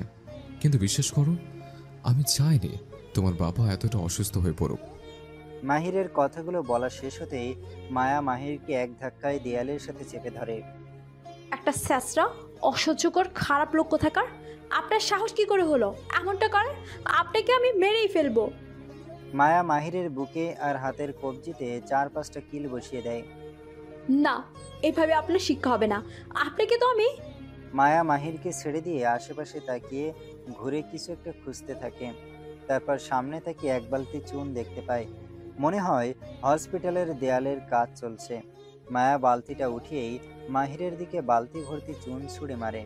এমন সময় স্নিগ্ধা মাহিরকে দেখে এগিয়ে আসে, আর চুন এসে স্নিগ্ধার উপরে পড়ে। স্নিগ্ধার সারা শরীরে চুন লেগে একদম ভূতের ন্যায় দেখতে লাগছে। হাঁটতে গেলেও ভেজা মেঝেতে পিছলে পিছলে পড়ছে। এর আগে তীক্ষ্ণ দৃষ্টিতে মায়ের দিকে তাকায় স্নিগ্ধা। হেই ইউ, তোমার সাহস কি করে হয় আমার উপর এসব ছুড়বার? মায়ার দিকে আঙুল তুলে কথাটি বলে স্নিগ্ধা। আর মায়া স্নিগ্ধার মাথা থেকে পা পর্যন্ত বিনিয়ে বিনিয়ে দেখে। পরনের সব কাট স্কার্ট আর চোখের ব্ল্যাক অ্যান্ড হোয়াইট সানগ্লাসটা সাদা ধবধবে হয়ে আছে। মায়া স্নিগ্ধার চোখ থেকে সানগ্লাসটা খুলে মুছে দিয়ে আবার চোখে পরিয়ে দেয়। পিছনে তাকিয়ে দেখে লেয়ার কাট চুলে উঁচু করে বাঁধা ঝুঁটির থেকে টপ টপ করে চুনের পানি ঝরছে। স্নিগ্ধা এমন অবস্থায় পাশে মাহিরের দিকে আগাতে গিয়ে পড়ে যায় আর মাহির স্নিগ্ধাকে ধরে বসে। মাহির আর স্নিগ্ধাকে এত কাছাকাছি দেখে মায়ের রাগ আরও চরম স্তরে পৌঁছায়। একটানে স্নিগ্ধাকে মাহিরের থেকে দূরে নিয়ে আসে মায়া। তেঁতুল গাছের পেতনি, শেওড়া গাছের ভূত, যার তার উপরে এসে পড়ে যেতে ভালো লাগে বুঝি? তারপর মাহিরের দিকে তাকিয়ে বলে, আর আপনিও যাকে তাকে জড়িয়ে ধরেন কেন? আপনি না স্নিগ্ধাকে ভালোবাসেন? উফ, অসহ্য! এসব পাগলকে কেউ ঢুকায় হসপিটালে? জান কেউ? মাহিরের দিকে তাকায় স্নিগ্ধা। মায়া আরও কিছু বলতে যাবে, মাহির চিৎকার করে মায়াকে জোরে এক ধমক দেয়। চুপ। মাহিরের ধমকে মায়া কেঁপে ওঠে, কিছুক্ষণ চুপ থেকে বলে, ভয় পাইনি। তারপর স্নিগ্ধার দিকে তাকিয়ে বলে, ওই মেয়ে, তুমি জানো ও স্নিগ্ধাকে ভালোবাসে? মাহির মায়াকে টেনে নিজের দিকে ঘুরিয়ে নেয়। তারপর স্নিগ্ধার দিকে আঙুল দেখিয়ে বলে, ওই স্নিগ্ধা আমার গার্লফ্রেন্ড। মাহিরের মুখে কথাটা শুনে মায়া এবার চুপ হয়ে যায়। তোমার কি সত্যি বুদ্ধি নেই কোনো? যখন যা মনে আসে তখন তাই করো। ওদিকে তোমার বাবার এই অবস্থা, আর এখানে এসব করে চলেছ। ভালোবাসো না তোমার বাবাকে তুমি? যত সব পাগল আমার কপালে জুটেছিল। অনুশোচনা করছিলাম যে ভুল করেছে, আমার জন্য তোমার বাবার এই অবস্থা হয়েছে। ভাবছিলাম তোমায় কি জবাব দেব। আর এক তুমি, সত্যি বলতে তোমার কোনো মনই নেই, যখন যা ইচ্ছা তাই করে যাও। মাহির কথাগুলো বলছে আর মায়া নিশ্চুপ হয়ে দাঁড়িয়ে থেকে শুনছে। মায়ের চোখের কোণে যে পানি জমে গেছে মাহিরের ধমকগুলো শুনে সেদিকে মাহিরের খেয়াল নেই। মাহির মায়ের হাতটা ধরে টানতে টানতে হসপিটালের গেটের কাছে নিয়ে আসে। তারপর এক ধাক্কায় মায়াকে হসপিটাল থেকে বাইরে বের করে দেয়। তোমার বাবাকে দেখার কোনো প্রয়োজন নেই, যাও এখান থেকে। মায়া মন খারাপ করে সারাদিন রুমে বসে আছে, নিজেকে বন্দি করে। না কিছু খাচ্ছে আর না কারোর সাথে কথা বলছে। এদিকে সোহাগও মায়াকে জোর করে চলেছে কিছু খেয়ে নেওয়ার জন্য, কিন্তু মায়া সোহাগের কোনো কথা শুনছেই না। ওই মাহিরকে আমি পরে দেখে নেব। সারাদিনে কিছু খাসনি, এখন একটু খেয়ে নে মা। মায়ের কিছুই ভালো লাগছে না। এত অশান্তির মধ্যে কি খেতে ইচ্ছে করে? কাঁদতে কাঁদতে মায়া সোহাগের দিকে তাকায়। আচ্ছা আঙ্কেল, আমি কি খুব খারাপ? কে বলেছে তুই খারাপ? আমি সত্যিই খারাপ আঙ্কেল, আমার জন্য এত কিছু হচ্ছে। তোর জন্য কেন হবে? সবই তো মাহিরের। না আঙ্কেল, ওনার কোনো দোষ নেই। কি সব বলছিস? ঠিকই বলছি। বাসরাতে আমি ওনাকে এত শীতে আর মশার মধ্যে বাইরে রেখে নিজের রুমে ঘুমিয়ে গিয়েছিলাম। তারপর সকালে উঠে নাটক করেছিলাম ওনাকে অপমান করব বলে। শুধু তাই নয়, আমার জন্যই উনি এই বাড়ি থেকে চলে গেছে। আর আমার বাবা আজ আমার জন্যই আবার অসুস্থ হয়ে পড়েছে। সব অশান্তির মূলে আমি। সোহাগ মায়ের কথাগুলো শুনে চুপ হয়ে যায়। মায়া আবার বলতে শুরু করে, আমার বাবার হার্টের প্রবলেম, উনি হয়তো জানে না সেটা। তাই বাবার কাছে গিয়ে যা ভালো মনে হয়েছে বলেছে, আর বাবা সহ্য করতে না পেরে হার্ট অ্যাটাক। কথাটা বলেই জোরে জোরে কাঁদতে থাকে মায়া। সোহাগ মায়ের কাঁধে হাত রেখে বলে, সত্যি তুই অন্যায় করে ফেলেছিস মায়া। তবে এই পরিস্থিতিতে তোকে আমি কিছু বলবো না। তুই তোর ভুলটা যে বুঝতে পেরেছিস এটা ভেবে তোর প্রতি আমার রাগ থাকলেও ভালো লাগছে। কিন্তু এসব তুই কেন করতে গেলি মা? মায়া কাঁদতে থাকে, কিছুই বলে না। সোহাগ কিছুক্ষণ বসে থেকে রুম থেকে বেরিয়ে যায়। সময়টা রাত ৩টা। আজ আর অনুভব আসেনি। মায়া অনেক অপেক্ষা করেছিল, ভেবেছিল অনুভবকে শুনলে কিছুটা মন হালকা হবে। মায়ের বলা প্রত্যেকটা কথা আর বাবাকে না দেখতে পারার যন্ত্রণা ভেতর থেকে মায়াকে যেন কুড়ে কুড়ে খাচ্ছে। প্রতিদিনের মতন আজও মায়া ডায়েরি আর পেন হাতে নিয়ে বসেছিল। আর সেই অবস্থাতেই কাঁদতে কাঁদতে বিছানার উপর ডায়েরি রেখে তার উপরে মাথা দিয়ে মেঝেতে বসে ঘুমিয়ে যায়।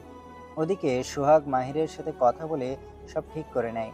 মাহির নিজের ব্যাগপত্র গুছিয়ে আবিরের গাড়ি থেকে আবার মির্জা প্যালেসে চলে আসে। রুমে ঢুকতেই মায়াকে এভাবে ঘুমন্ত অবস্থায় দেখে নিজেরও খারাপ লাগতে থাকে। ভাবে মায়া সবকিছু স্বীকার করে তাকে বাড়িতে ফিরিয়ে এনেছে, তার জন্য একটা ধন্যবাদ দেওয়া উচিত। সেই সাথে সকালের ব্যবহারের জন্য সরিও বলবে। মাহির এটা ভেবে এগিয়ে মায়ার কাছে এসে বসে। তারপর যেই মায়াকে ডাকতে যাবে সেই মায়ের হাতের নিচের ডায়েরিটা মাহিরের চোখে পড়ে। মাহির আস্তে করে মায়ের হাতের নিচের ডায়েরিটা হাতে তুলে নিয়ে তার প্রতিটা পাতা উল্টি উল্টি পড়তে থাকে, যেখানে শুধুই অনুভবকে নিয়ে লেখা আর অনুভবের বলা প্রত্যেকটা কথা। মাহির ডায়েরিটা নিয়ে পড়ছে, যেখানে শুধুই অনুভবকে নিয়ে লেখা আর অনুভবের বলা প্রত্যেকটা কথার শব্দ চয়ন। একটা একটা করে ডায়েরির প্রত্যেকটা পাতা শেষ করে মাহির মায়ের দিকে এক অপলক দৃষ্টিতে তাকিয়ে রয়। এই মায়াকে যেন প্রথমবার দেখছে মাহির। আর কিছু ভাবার ভাষা খুঁজে পাচ্ছে না। সে শুধুই চেয়ে আছে ঘুমন্ত মায়ের মুখ পানে। আবার এক অজানা ভালো লাগার সৃষ্টি হচ্ছে মায়ের প্রতি, যেন পুরনো সব ভুল বোঝাবুঝি আর রাগ মুহূর্তে ভালো লাগাতে পরিণত হচ্ছে। মাহির আস্তে করে মায়ের খুব কাছে গিয়ে আসে। মায়ের মুখের উপরে চলে আসা এলোমেলো চুলগুলো হাতের আলতো স্পর্শে সরিয়ে দিতেই মায়ের ঘুম ভেঙে যায়। মায়া কেঁপে উঠে তাকিয়ে দেখে সামনে মাহির দাঁড়ানো। এ কি, আপনি? মায়া উঠে দাঁড়িয়ে এক টেনে মাহিরের হাত থেকে ডায়েরিটা ছিনিয়ে নেয়। আমার ডায়েরিতে কেন হাত দিয়েছেন? তার আগে বলো, তুমি কাকে ভালোবাসো? আমি যাকেই ভালোবাসি তাতে আপনার কি? তুমি জানো আমি স্নিগ্ধাকে ভালোবাসি। হ্যাঁ জানি, আমিও অন্য কাউকে ভালোবাসি। সে অন্য কেউটা কে? যাকে কখনো দেখোনি, যার সম্পর্কে কিছু জানো না তুমি, সে অনুভব। আপনি কিন্তু আপনার অধিকারের সীমা লঙ্ঘন করছেন। আপনার আর স্নিগ্ধার ব্যাপারে আমি কি কখনো নাক গলিয়েছি? দয়া করে আমার ব্যাপারে কিছু বলবেন না, তাহলে খুশি হব। কথাটা বলে মায়া বালিশটা নিয়ে রুম থেকে বেরিয়ে যেতে লাগে। আর মাহির মায়ের হাতটা ধরে বসে। হাতটা ছাড়ুন। কোথায় যাচ্ছ? মায়া নিজের হাতটা মাহিরের থেকে ছাড়িয়ে নেয়। বেলকনিতে। আমার জন্য সেদিন আপনি আপনার রুমে ঘুমাতে পারেননি, তাই না? আজ আমি চলে যাচ্ছি, আপনি ঘুমান আপনার রুমে। বাইরে খুব ঠান্ডা আর প্রচুর মশা, তোমার কষ্ট হবে ঘুমাতে। যে কষ্ট আমাকে দিয়েছেন তার কাছে এটা কিছুই না। মানে জানতে চাইছেন? আমার বাবা হসপিটালে, এতটা অসুস্থ, কিন্তু এমন পরিস্থিতিতে আমি আমার বাবাকে দেখতে পারিনি। আপনি তো ডাক্তার, চাইলে কি পারতেন না দেখতে দিতে? মায়া সরি, আমি রেগে গিয়েছিলাম। তুমি স্নিগ্ধার সাথে অমরটা না করলে আমি। থাক, আর কিছু বলবেন না। আমি সত্যি খুব খারাপ, যার জন্য আমাকে আপনি ওইভাবে ঘাট ধাক্কা দিয়ে বের করে দিয়েছিলেন হসপিটাল থেকে। তবে খারাপ লেগেছে কিসে জানেন? আমার মা আমার কোনো কথা শুনতে চায়নি। মায়া তুমি যদি চাও কাল সকালে তোমাকে তোমার বাবার কাছে নিয়ে যাব। দরকার নেই, আমার একটা উপকার করবেন, যত দ্রুত সম্ভব আমাকে ডিভোর্স দিয়ে দিন। আমি চাই না আপনার আর স্নিগ্ধার মাঝে এভাবে থাকতে। কথাটা বলেই মায়া ব্যালকনিতে চলে আসে। একান্তে বসে জ্যোৎস্নার আলোয় উপরের আবসা আকাশটাকে দেখতে থাকে। আর চারপাশ থেকে শীতের কুয়াশা ঘিরে এসে মায়াকে স্পর্শ করে যায়, যার জন্য কিছুক্ষণ পর মায়ের শরীরে কাঁপুনি শুরু হয়। মায়া বুঝতে পারে সত্যি বাইরে খুব শীত। হঠাৎ মাহির এসে মায়াকে একটা চাদর জড়িয়ে দিয়ে রুমের ভিতরে নিয়ে আসে। বলেছিলাম না বাইরে শীত, সবসময় জেদ দেখাও তুমি। আমি জেদ দেখাইনি। চুপ করো, এসো এদিকে। মাহির মায়ের হাত ধরে টেনে বিছানায় বসায়। এখানে ঘুমাবে। আর আপনি? আমি বিছানার অন্য পাশটায় ঘুমাবো। তোমার কোনো অসুবিধা আছে তাহলে বলো, আমি গিয়ে সোফায় ঘুমাচ্ছি। না না, আমার জন্য আপনার রুমে আপনি কেন সোফায় ঘুমাতে যাবেন? তার চেয়ে বরং আমি। একটা কথা বলবে না, যা বলেছি তাই করো। আমি আমাদের মাঝে একটা বালিশ দিয়ে দেব। তারপর মায়া আর কিছু না বলেই বিছানার এক পাশে গিয়ে শুয়ে পড়ে। আর মাহির ফোনটা নিয়ে বাইরে এসে তার বন্ধু আবিরকে কল দেয়। হ্যালো। ঘুম ঘুম চোখে বলে, হ্যালো আবির। হ্যাঁ মাহির বল, কোনো সমস্যা? বাড়িতে সবাই ঠিক আছে তো? হ্যাঁ সব ঠিক আছে। বলছিলাম আমার একটা উপকার করবি দোস্ত। কেমন উপকার, যার জন্য এত রাতে ফোন করেছিস? আবিরের সাথে কথা বলে মাহির আবিরকে সবকিছু খুলে বলে। আবিরও মাহিরকে অনেক কিছু বোঝায়। কথা শেষ হলে মাহির ঘড়িতে তাকিয়ে দেখে রাতের অনেকটা সময় কেটে গেছে। এখন না ঘুমালে সকালে আর হসপিটালে পৌঁছানো হবে না। তাই রুমে যাওয়ার উদ্দেশ্যে মাহির পিছনে ঘুরে দাঁড়াতেই দেখে সামনে মায়া দাঁড়ানো। কিছু জানার কৌতূহল নিয়ে মায়া তাকিয়েছে মাহিরের দিকে। মাহির মনে মনে ভাবে মায়াকে সবকিছু শুনে ফেললো। না, এভাবে চুপ না থেকে জিজ্ঞাসা করা যাক। এ কি মায়া, তুমি ঘুমাওনি? মায়া নিশ্চুপ হয়ে আছে, কোনো প্রত্যুত্তর দেয় না মাহিরের প্রশ্নে। কি হলো বলো, বিছানা ছেড়ে উঠে এসেছো কেন? মায়া ঘুম ঘুম চোখ দুটো ডলতে ডলতে বলে, উফ, আপনি কি বলুন তো, রাতে ওয়াশরুমেও যেতে কি আপনার অনুমতি নেওয়া লাগবে? মাহির একটা মুচকি হাসি দিয়ে মায়ের মুখের কাছে নিজের মুখটা এগিয়ে এনে বলে। আবার শুরু করে দিয়েছো? মায়া মাহিরের শার্টের কলারটা টেনে ধরে। কি শুরু করলাম আমি? মাহির নিজের কলার থেকে মায়ের হাতটা ছাড়িয়ে নেয়। কথা কথা কলার কেন চেপে ধরো? বেশ করেছি, ধরেছি। আপনার জন্য আমি আমার বাবাকে দেখতে পারিনি, আপনাকে তো শাস্তি দেওয়াই উচিত। কি শাস্তি দেবে? আজকের রাতটার জন্য আপনার ফোনটা আমায় দিবেন। আমার ফোন নিয়ে তুমি কি করবা? গেম খেলবো, দেন। বলেই ফোনটা মাহিরের হাত থেকে কেড়ে নিয়ে ওয়াশরুমের মধ্যে চলে যায় মায়া। মায়া মাহিরের ফোনে বলা শেষের কিছুটা কথা শুনে নিয়েছে, যেই কথাগুলো অনুভবকে নিয়ে বলেছিল মাহির। মায়ার সন্দেহ মাহির অনুভবের সাথেই কথা বলছিল, এজন্য মাহিরের ফোনের কল লিস্টের শেষ নাম্বারটা মুখস্থ করে নেয়। আর ওদিকে মাহির ভাবে আবিরের বলা কথাগুলো। আবির মাহিরকে বুঝিয়েছে স্বামী স্ত্রীর সম্পর্কটাই পবিত্র, আর ভালোবাসা একদিনে আসে না, আস্তে আস্তে একই ছাদের নিচে দুজন মানুষ থাকলে প্রকৃতির নিয়মে সেটা চলে আসে। তাছাড়াও স্নিগ্ধার প্রতি মাহিরের যেই আবেগটা জমেছে সেটা শুধুই ভালো লাগা আর পছন্দ ছাড়া কিছুই না। কিন্তু মায়ের সাথে থেকে মায়ের পাগলামোগুলো আর বাস্তবতা দুটোকে আপন করতে পেরেছে মাহির, যার জন্য স্নিগ্ধা আর মায়ের মধ্যে মায়াকে বেছে নেওয়াই উত্তম বলে বিবেচিত হয়। মাহিরের ফোন থেকে আবিরের নাম্বারটা মুখস্থ করে মায়া সেই খুশি। গুনগুন করে গানের সুর তুলতে তুলতে ওয়াশরুম থেকে বের হয় মায়া। তারপর মাহিরের মাথার কাছে ফোনটা রেখে ঘুমিয়ে যায়। ঘুম থেকে উঠেই মায়া আড়ামোড়া দিতে গিয়ে নিজেকে মাহিরের খুব কাছে আবিষ্কার করে। নড়তে চড়তেও পারছে না মায়া। মাহির এমনভাবে মায়াকে আষ্টে পৃষ্ঠে জড়িয়ে ধরে রেখেছে যে মায়ার দমই বন্ধ হয়ে আসছে। মায়া হাত পা নাড়াতে না পেরে মুখের কাছে মাহিরের কান পেয়ে জোরে একটা কামড় বসিয়ে দেয়, আর মাহির আহ করে এক চিৎকার দিয়ে উঠে বসে। এটা কি হলো? কান ডলতে ডলতে বলে মাহির। তার আগে আপনি বলুন, মাছের বালিশটা সরিয়ে আমার এত কাছে এসেছেন কেন? তাহলে কামড় দিবে? হ্যাঁ দিব। আজ থেকে আপনি সোফায় ঘুমাবেন, নয়তো আমি। একে তো বিয়ে করে চরিত্রের একটা দাগ লাগিয়ে দিয়েছেন, তার উপর আপনি আমাকে ছুঁয়েছেন। এটা জানলে কি অনুভব আমাকে মেনে নেবে? কত মেয়ে পাগল অনুভবের জন্য, জানেন আপনি? তাই বলছে, সেই কদমের মধ্যে তোমাকে যে অনুভব বেছে নেবে তার গ্যারান্টি কি? নিতেই হবে, যদি না নেয় তাহলে ধরে বেঁধে আমার করে নিব। কত ভালোবাসি অনুভবকে আমি, জানেন আপনি? এতটা ভালো কি ওই মেয়েগুলো বাসতে পারবো ওকে? তা কতটা ভালোবাসো? ততটা না, যতটা ভালো একই ছাদের নিচে থেকেও কোনো দম্পতি একে অপরকে বাসতে পারে না। মায়ার কথা শুনে মাহির একটা মুচকি হাসি দিয়ে বিছানা ছেড়ে উঠে ওয়াশরুমে চলে যায়। আর মায়া পা টিপে টিপে উঠে এসে ওয়াশরুমের বাইরে থেকে দরজায় লক লাগিয়ে দিয়ে একটা দীর্ঘশ্বাস ছাড়ে। তারপর চুপি চুপি আবিরের ফোন নাম্বার মনে করে ফোন লাগায়। আবির ফোনটা রিসিভ করতে মায়া ইচ্ছা মতো বকা দিতে থাকে। বারবার ফোন করে বিরক্ত করছেন কেন? ঘরে কি মা বোন নেই? আরে আরে, কে আপনি? আমি আপনাকে কখন ফোন করলাম? আমি তো আপনার নাম্বারটাই চিনি না। তাই বুঝি? কাল থেকে ফোন দিয়ে জ্বালিয়ে যাচ্ছেন, আর এখন বলছেন আমাকে আপনি চিনেনই না, ফাজলামো করেন। দেখুন, আপনার কোথাও একটা ভুল হচ্ছে, আমি এসব করি না। একদম ভালো সাজবেন না, আপনারই তো ফোন না। কি বললেন? সরি, ভুল হয়ে গেছে। মানে? আসলে আমার যে সিমে আননোন নাম্বারটা থেকে বারবার ফোন আসছিল, সেটা বিরক্ত হয়ে চেঞ্জ করে ফেলেছি, আর তাই এই সিম নাম্বারটা উঠাতে গিয়ে 6-এর জায়গায় 9 বসে গেছে। মাত্র চোখ পড়লো, প্লিজ কিছু মনে করবেন না। দেখেছেন, বলেছিলাম না আমি না।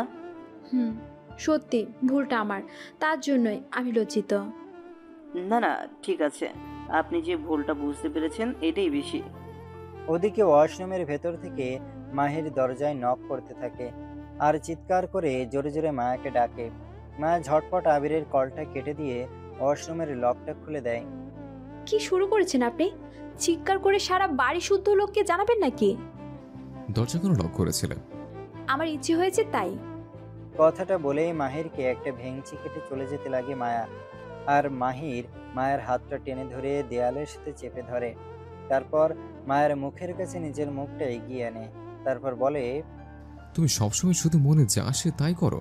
তোমার সব ছেলে মানুষের যে কখনো শুধরাবে না তা আমার বেশ ভালোভাবে বোঝা হয়ে গেছে। মাহিরের এত কাছে আসতে মায়ার অসহ্য লাগতে থাকে। ছাড়ুন আমাকে। মায়া নিজেকে মাহিরের থেকে ছাড়িয়ে নেওয়ার চেষ্টা করে। কি ছাড়বো? একটু মুচকি হেসে মাহির আরো শক্ত করে মায়াকে চেপে ধরে। আর মায়া নিজেকে মাহিরের থেকে ছাড়িয়ে নেওয়ার নিরলস চেষ্টা চালিয়ে যায়, কিন্তু পারে না। মাহির মায়াকে নিজের সাথে জড়িয়ে দেয়ালের সাথে শক্ত করে চেপে ধরে। মায়ার গলায়, মুখে আর কপালে ঠোঁটের আলতো স্পর্শ ছুঁয়ে দেয়। তারপর মাহির নিজের ঠোঁট জোড়া মায়ার ঠোঁটের কাছে আনতেই দেখে মায়ার চোখে পানি, যেটা দেখে মাহির হাত ছেড়ে দিয়ে এবার মায়ার গালটা আঁকড়ে ধরে। তারপর মায়ার কাছে জানতে চায়, কাঁদছো কেন তুমি? দম বন্ধ হয়ে আসছে আমার, ছাড়ুন। কথাটা শুনেই মাহির মায়াকে ছেড়ে দেয়। আর মায়া বিরক্তিকর দৃষ্টিতে মাহিরের দিকে তাকিয়ে থাকে কিছুক্ষণ নীরবতা ভেঙে মাহিরই প্রশ্ন করে মায়াকে, ওভাবে কেন তাকিয়ে আছো? একটা ছোট লোক, লুচ্চা, লজ্জা করেন আপনার? আবার জিজ্ঞাসা করেন আপনি না আজ দিক থেকে ভালোবাসেন? ছি, ইচ্ছে তো করছে আপনাকে কি? ঝাড়ু পেটা করতে। মায়ার কথা শুনে আর রাগী দৃষ্টিতে তাকাতে দেখে মাহির তাড়াহুড়ো করে রুম থেকে বেরিয়ে যায়। কারণ মায়া যে রকম মেয়ে বলছে যখন করেও বসতে পারে। এখানে আর এক মুহূর্ত থাকলেই কুরুক্ষেত্র বেঁধে যাবে। তার চেয়ে বরং কেটে পড়ি। মনে মনে কথাটা বলতে বলতে বেরিয়ে যায় মাহির। আর মায়া বসে বসে কাঁদতে থাকে। কান্নার মাঝে মাঝে থেমে থেমে বলে, আবার ছুঁয়ে দিল। দুপুর 1টার কাছাকাছি সময়। সারাটা সকাল ধরেই মাহির আজ মায়ের জন্য সারপ্রাইজ প্ল্যানিং করেছে। স্নিগ্ধা বারবার কল করলেও আজ কেটে দিয়েছে। শুধু মায়াকে নিয়ে ভাবছে। আর মায়াকে কি বলবে, কিভাবে বলবে তাই ভেবে চলেছে। আর এদিকে মায়া বারবার বিভিন্ন অজুহাত দেখিয়ে আবিরকে অনুভব ভেবে ফোন করেছে। কথা বলতে বলতে আবিরের সাথে মায়ের সম্পর্কটাও গভীর হয়ে গিয়েছে এইটুকু সময়ের মধ্যে। সন্ধ্যার পর আবিরের সাথে মায়ের দেখা হবার টাইম ফিক্সড। রেস্টুরেন্টে বন্ধুদের সাথে আড্ডা দিচ্ছে রুষা। পাশের টেবিলে বসে আছে মায়া ও আবির। দুজনে খুব হেসে হেসে কথা বলছে। আর একে অপরের দিকে এমন দৃষ্টিতে তাকিয়েছে যেন প্রেমিক প্রেমিকা। রুষা কাঁধ ঘোরাতেই আবিরের সাথে মায়াকে দেখে আশ্চর্য হয়। ভাবে, এই সময় আবিরের সাথে ভাবি এখানে কি করছে? তাহলে কি ভাইয়াও রেস্টুরেন্টে এসেছে? রুষা এদিকে ওদিকে তাকিয়ে মাহিরকে কোথাও দেখতে পেল না। তারপর উঠে এগিয়ে এসে মায়ের পিছনে দাঁড়িয়ে ডাকতে যাবে, এমন সময়ে মায়ের কথা শুনে রুষা থমকে যায়। আমি জানি না আমার কথা আপনি বিশ্বাস করবেন কি না। আমি এটাও জানি না কথাটা শোনার পর আপনি কি ভাববেন। তবুও আমার বলতে হবে, বিশ্বাস করুন আবির, এর আগে কখনো কাউকে বলিনি। আজ আপনাকে প্রথম বলছি। শুধু ভালোবাসি আপনাকে আমি, সত্যি খুব ভালোবাসি। এতটা ভালোবাসি যতটা ভালো কেউ কাউকে বাসতেই পারে না। আর জীবনের শেষ নিঃশ্বাস পর্যন্ত শুধু আপনাকেই ভালোবাসবো। এটুকু কথা শুনেই রুষা নিজের কান দুটো শক্ত করে চেপে ধরে। আর রুষার হাত থেকে পার্সটা পড়ে যায়। শব্দ শুনে আবির সামনে তাকিয়ে দেখে রুষা দাঁড়ানো। যা দেখে একরাশ ভয় নিয়ে আবির উঠে দাঁড়ায়। আর রুষা আবিরের দিকে তীক্ষ্ণ দৃষ্টিতে কিছুক্ষণ তাকিয়ে থেকে চোখ মুছতে মুছতে রেস্টুরেন্ট থেকে বেরিয়ে আসে। আবিরও ছুটে আসে রুষার পিছনে, কিন্তু ততক্ষণে রুষা চলে যায়, যার জন্য আবির রুষাকে কিছু বোঝাতে পারে না। মির্জা প্যালেস। মাহির খুব সুন্দর করে নিজের রুমটা সাজিয়েছে। মনে মনে ঠিক করে রেখেছে আজই মায়াকে সত্যিটা বলবে। আর তাই তো আবির যখন বলল মায়া ওকে অনুভব ভেবে বিভিন্ন বাহানায় ফোন করছে, তখন আবিরের সাথে প্ল্যান করে নিয়েছে যেন আবিরের সাথে মায়া দেখা করতে গেলে সেই সুযোগে রুমটা সাজিয়ে নিতে পারে। এদিকে রুষা বাড়িতে এসে রুমের দরজা ভেতর থেকে লক করেই সব জিনিসপত্র ভাঙচুর করছে। রুষার রুমে ভাঙচুরের আওয়াজ পেয়ে মাহির সহ বাড়ির সকলে ছুটে আসে। দরজায় নক করে বারবার রুষাকে ডাকে। সবাই জানতে চায় কি হয়েছে, কিন্তু রুষা কারো কোনো কথাই শোনে না। আরও বেশি করে ভাঙচুর করতে থাকে। তারপর না পেরে মাহির রুষার রুমের দরজাটা ভেঙে ফেলে। ভেতরে গিয়ে দেখে সারা রুমের জিনিসপত্র ভেঙে চুরে এলোমেলো হয়ে আছে। সবাইকে রুমের ভেতরে দেখে একটা কাচের বড় টুকরো উঠিয়ে রুষা নিজের হাতের সামনে ধরে আর বলে কেউ সামনে আগালেই নিজেকে শেষ করে দেবে। রেস্টুরেন্টে রুষা চলে আসার পর আবির মায়াকে সব বুঝিয়ে বলে। সকালে মায়া আবিরকে ফোন দিয়ে যেই কথাগুলো বলেছিল তা মাহির ওয়াশরুম থেকে শুনে নেয়। তারপর আবিরকে ফোন দিয়ে মায়ার ফোন নাম্বার মিলিয়ে কনফার্ম হয় মাহির। তারপর আবিরের সাথে প্ল্যান করে মাহির এত কিছু করে শুধু মায়াকে সারপ্রাইজ দেবে বলে। তাই বলুন, এই জন্যই আমার মনে সন্দেহ হচ্ছিল আপনি অনুভব নন। মানে? মানে আপনার কণ্ঠের সাথে অনুভবের কণ্ঠের কোনো মিল আছে নাকি? তাহলে প্রপোজ করলেন কেন? প্রিপারেশন নিচ্ছিলাম, উনি স্নিগ্ধাকে ভালোবাসে, তাই তো শুধু স্নিগ্ধা স্নিগ্ধা করে সারাক্ষণ। এই স্নিগ্ধার জন্যই বিয়ের দিন আমাকে উনি পাচার করে দিয়েছিল। আমি জানতাম না উনি অনুভব, কিন্তু এখন যখন জেনে গেছি তখন সত্যি তুলবই। উনি যদি আমার সামনে আরেকটা মেয়ের সাথে প্রেম করতে পারে তাহলে আমি কেন পারবো না? ঠিক বলেছেন। কেউ সামনে আগাবে না বলে দিলাম, নইলে আমি নিজেকে শেষ করে দিব। এ জীবন রেখে আর কি করব, মরে যাব আমি। রুষার কথা শুনে সবাই হতবাক হয়ে চেয়েছে রুষার দিকে, আর ভাবছে কেন এমন করছে মেয়েটা। এই তো বিকালে হাসতে হাসতে বন্ধুদের সাথে বের হলো, আর এখন বাড়িতে এসেই পাগলামি শুরু করে দিয়েছে। রায়শা ভয় ভয় মুখ করে মীরার দিকে তাকায়। তারপর মীরাকে বলে রায়শা, ভাবি আমার কিন্তু খুব ভয় লাগছে, আমার মেয়েটা কিছু করে বসবে না তো? আরে না, কিচ্ছু করবে না। আমাদের রুষা এমনটা করতেই পারে না, তাই না রুষা? মামি, আমি মজা করছি না, আমি সত্যি বলছি, শেষ করে দিব নিজেকে। দেখ রুষা, তুই কিন্তু এবার বাড়াবাড়ি করে ফেলছিস। আমি বাড়াবাড়ি করছি ভাইয়া? বাড়াবাড়ি না তো কি এটা? সেটা তোর বউকে গিয়ে জিজ্ঞেস কর, একটা দুশ্চরিত্রা নষ্ট মেয়ে কোথাকার। রুষার মুখে এমন কথা শুনে মাহির এগিয়ে গিয়ে রুষার হাত থেকে কাঁচের টুকরোটা এক টানে ফেলে দেয়। তারপর রাগী দৃষ্টিতে রুষার দিকে তাকিয়ে জানতে চায়, কি করেছে মায়া? কেড়ে নিয়েছে আমার আবিরকে, আর কখনো আবির আমাকে ভালোবাসবে না, কখনো ফিরেও আসবে না। বলে কান্না জুড়ে দেয় রুষা। মানে? মানে বুঝছিস না, আবির আর আমাকে ভালোবাসে না, ও তোর বউকে ভালোবাসে। কি যাতা বলছিস? ঠিকই বলছি, আমার আবির আমার নেই আর, ও তোর বউয়ের প্রেমে এখন হাবুডুবু খাচ্ছে। রুষা, তোর বুঝতে কোথাও একটা ভুল হচ্ছে। কোনো ভুল হচ্ছে না আমার, আমি নিজের কানে শুনে এসেছি রেস্টুরেন্টে তোর বউ ওকে যা যা বলেছে। এদিকে মাহিরকে জব্দ করার প্ল্যান ভাবতে ভাবতে মায়া মাত্র মির্জা প্যালেসে এসেছে। সিঁড়ি বেয়ে উপরে উঠে রুষার রুমের কাছে আসতেই বাড়ির সকলকে দেখে রুমের ভেতরে এসে দাঁড়ায়। দেখে রুমের ভেতরে সব জিনিসপত্র ভেঙে চুরে এলোমেলোভাবে ছড়িয়ে ছিটিয়ে আছে। এ কি রুষা, তোমার রুমে কি ভূমিকম্প বয়ে গেছে নাকি? কথাটা শুনে রুষা তাকিয়ে দেখে মায়ার সামনে দাঁড়ানো, আর মায়াকে দেখে রুষার রাগ আরও প্রচণ্ড আকারে বেড়ে যায়। মায়া আরও কিছু বলতেই রুষা রেগে বিছানার বালিশ এদিকে ওদিকে ছুঁড়ে ছুঁড়ে মারতে থাকে। তারপর বিছানার চাদরটা টেনে মেঝেতে ছুঁড়ে ফেলে দেয়। মাহির রুষার হাত দুটো শক্ত করে ধরে বিছানাতে জোর করে বসায়। এসব কি করছিস রুষা? তোর বউকে এইখান থেকে চলে যেতে বল ভাইয়া, আমি কি সহ্য করতে পারছি না। অবাক দৃষ্টিতে জানার কৌতূহল নিয়ে রুষার দিকে তাকিয়ে থাকে মায়া, বলে, আমি কি করেছি? আবার জিজ্ঞেস করো তুমি কি করেছো। রুষার পাগলামি আরও বাড়তে থাকে, যার জন্য পরিস্থিতি সামলাতে মাহির মায়াকে টেনে রুষার রুম থেকে বাইরে নিয়ে আসে। এই, আমাকে আপনি এইভাবে টেনে আনলেন কেন? আমার জানতে হবে তো আমি কি করেছি। তুমি কি করেছো সেটা আমি পরে বোঝাবো, আগে আবির কাছতে দাও। কথাটা বলে মাহির আবিরকে ফোন দিয়ে আসতে বলে। কিছুক্ষণ পর আবির আসে। রুষাকে অনেক চেষ্টা করে ঠান্ডা মাথায় আবির বোঝালে তারপর গিয়ে রুষা শান্ত হয়। আর এদিকে মায়া ভাবতে থাকে সে কি করেছে। বলুন না, আমি কি করেছি? অন্যায় করেছো তুমি। অন্যায়? হ্যাঁ, অন্যায়। আমার বোনকে কাঁদিয়েছ, বুঝতে পারছো না? মায়া মাথা ঝাঁকিয়ে না বলে। তারপর মাহির মায়াকে বুঝিয়ে বলে রুষা আর আবিরের সম্পর্কটার কথা। ওরা দুজন দুজনকে খুব ভালোবাসে, আর তাই রেস্টুরেন্টে মায়ের বলা কথাগুলো শুনে রুষা এত ক্ষেপে গিয়েছে। তাহলে তো রুষা আমাকে ভুল বুঝেছে। তবু চিন্তা করো না, আবির এসছে, ও ঠিক বোঝাতে পারবে রুষাকে। সব আপনার জন্য হয়েছে। আমার জন্য? তা নয়তো কি, আবিরকে অনুভব সাজিয়ে আপনিই তো পাঠিয়েছিলেন। শুধু শুধু রুষাটাও আমার জন্য কেঁপে গেল আপনার জন্য। আপনার সাথে তো কোনো কথাই নেই। হ্যাঁ।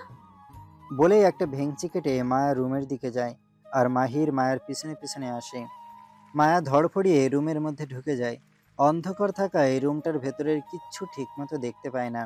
আর মাহির এসে মায়ের পিছনে দাঁড়ায়।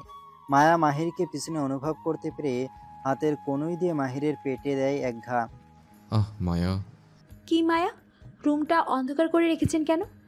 ব্যস্ত গিয়ে লাইট জ্বালান। মায়া থেমে গেলে মাহির মায়াকে পিছনের থেকে টেনে নিজের কাছে নিয়ে আসে আর মায়ের হাত দুটি শক্ত করে চেপে ধরে বলে, তুমি কি কখনো শুধরাবে না? মায়া নিজের হাত দুটো মাহিরের থেকে ছাড়িয়ে নিতে চায়। মাহির মায়াকে আরো শক্ত করে চেপে ধরে, তারপর মুচকি হেসে মায়াকে আবার বলে, থাক, তোমার আর শুধরাতে হবে না। মানে? মনে হচ্ছে এলোমেলো স্বভাবের এই তুমিটাকে আমার খুব প্রয়োজন, আর তোমার সাথে আমি সারাটা জীবন কাটিয়ে দিতে চাই। আর স্নিগ্ধা? ওকে আমি পরে বুঝে বলবো। কি বুঝাবেন? সেটা তোমার না জানলেও চলবে। কথাটা শুনে মায়া একদম চুপ হয়ে যায় আর মাহির একটু মুচকি হেসে মায়াকে কোলে তুলে নিয়ে বিছানায় গিয়ে বসায়। এখানে বসো। মাহির উঠে যাবে, মায়া মাহিরের হাতটা টেনে ধরে। চলে যাচ্ছেন? লাইট জ্বালাতে যাচ্ছে, তোমার জন্য একটা সারপ্রাইজ আছে। কথাটা বলে মাহির লাইটটা জ্বালাতে যায় আর মায়া মনে মনে ভাবতে থাকে মাহির এখন ওকে কিসের সারপ্রাইজ দিবে। এমন সময় লাইটটা অন হলেই মায়া চোখ তুলে সামনে তাকিয়ে দেখে হা হয়ে আছে। ফুলে ফুলে খুব সুন্দর করে সাজানো রুমটা, ঠিক যেমনটা বাসর রাতে সাজানো হয়েছিল। কেমন লাগলো আমার সারপ্রাইজ? মায়া কোনো কথা বলে না, লজ্জায় চোখ দুটো নিচু করে নেয়। কি হলো বললেন না যে? কি বলবো? সাজানোটা কেমন হয়েছে? মায়ের পাশে এসে বসে মাহির। জানি না বলেই মায়া বিছানা ছেড়ে উঠে যেতে চায়, আর তখনই মায়ের হাতটা মাহির ধরে বসে। মায়াকে টেনে মাহির নিজের কোলের উপরে বসিয়ে ঘাড়ের উপরে চলে আসা এলোমেলো চুলগুলো একপাশে সরিয়ে রাখে। তারপর নিজের থুতনিটা মায়ের ঘাড়ের উপরে রেখে মায়ের কানের কাছে নিজের মুখটা নিয়ে ফিসফিসিয়ে বলে, নীরবতা, নির্জলতা সবকিছু আজকে তোমায় দেব, সময়টাকেও থামিয়ে দেব, শুধু তোমার আর আমার অনুভূতি বিলাস। মায়া ঘুরে মাহিরকে জড়িয়ে ধরে, তারপর মাহিরের গাল দুটো আঁকড়ে ধরে মাহিরের কপালে, গালে আর ঠোঁটে আলতো স্পর্শ ছুঁয়ে দেয়। হসপিটালে স্নিগ্ধা বারবার মাহিরকে ফোন করে যাচ্ছে, কিন্তু মাহিরের ফোনটা সুইচ অফ। সকালে যতবার ফোন করেছে মাহির কেটে দিয়েছে। স্নিগ্ধার সাথে এমনটা মাহির আগে কখনো করেনি, বরঞ্চ স্নিগ্ধা রাগ করলে কিভাবে তার রাগ ভাঙাবে সেটাই ভেবেছে সবসময়। তাহলে আজ মাহিরের কি হলো? হসপিটালে ঘুরে ঘুরে বেডের রোগী দেখছে আর কথাগুলো মনে মনে ভেবে চলেছে স্নিগ্ধা। ওদিকে মায়ের বাবার জ্ঞান ফিরেছে, এখন সে মায়াকে দেখতে চাইছে। মায়ের মাও নিজের ভুল বুঝতে পেরেছে। রাগের মাথায় মায়াকে বলে ফেলা কথাগুলোর জন্য অনুশোচনা বোধ হচ্ছে মুক্তির। ভাবছে মায়াকে ওভাবে কথা না শোনালে ভালো হতো।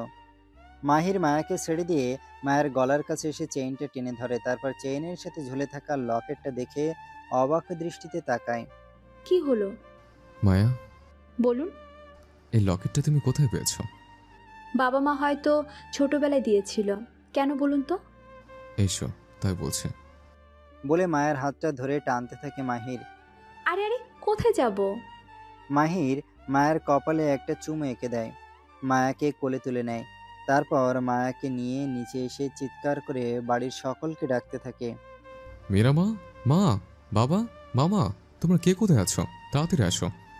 মায়া কিছুই বুঝে উঠতে পারে না, ভাবে কেন মাহির এমন চিৎকার করে সবাইকে ডাকছে। বাড়ির সকলে সে মাহিরের কাছে জিজ্ঞাসা করে এভাবে চিৎকার করে ডাকার কারণ।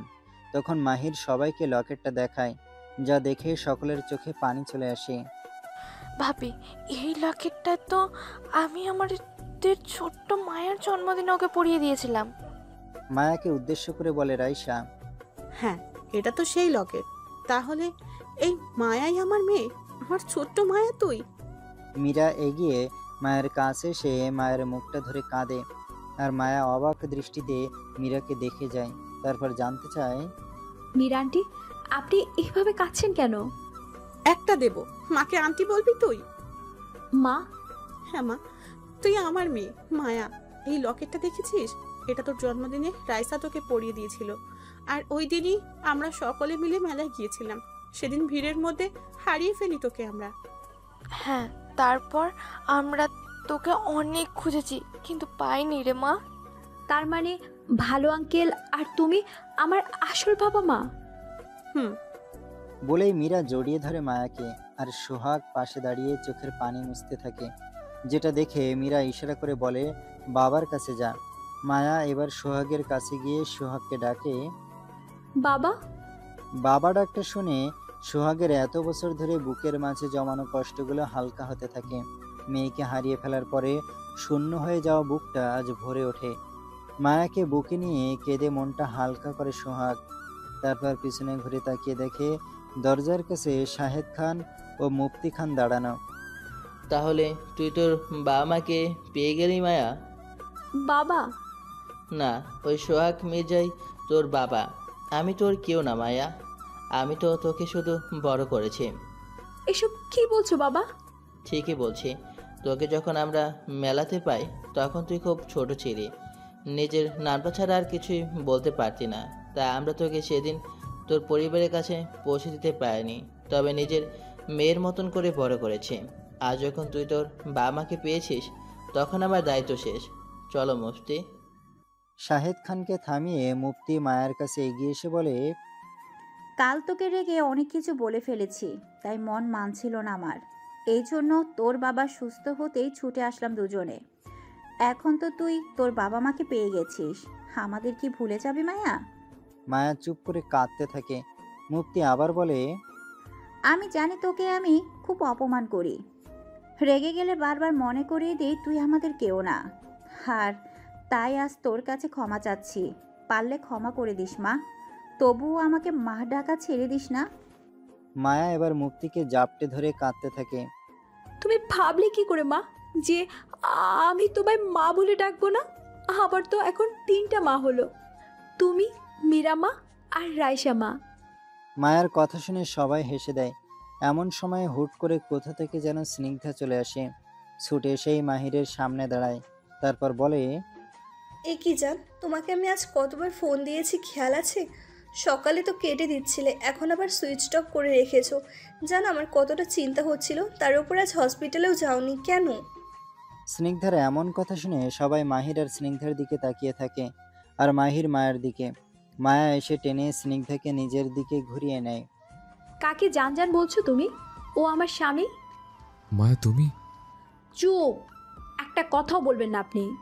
মাহিরকে থামিয়ে মায়া হাত ধরে টানতে টানতে স্নিগ্ধাকে নিয়ে এসে ধাক্কা দিয়ে বাড়ি থেকে বের করে দেয়।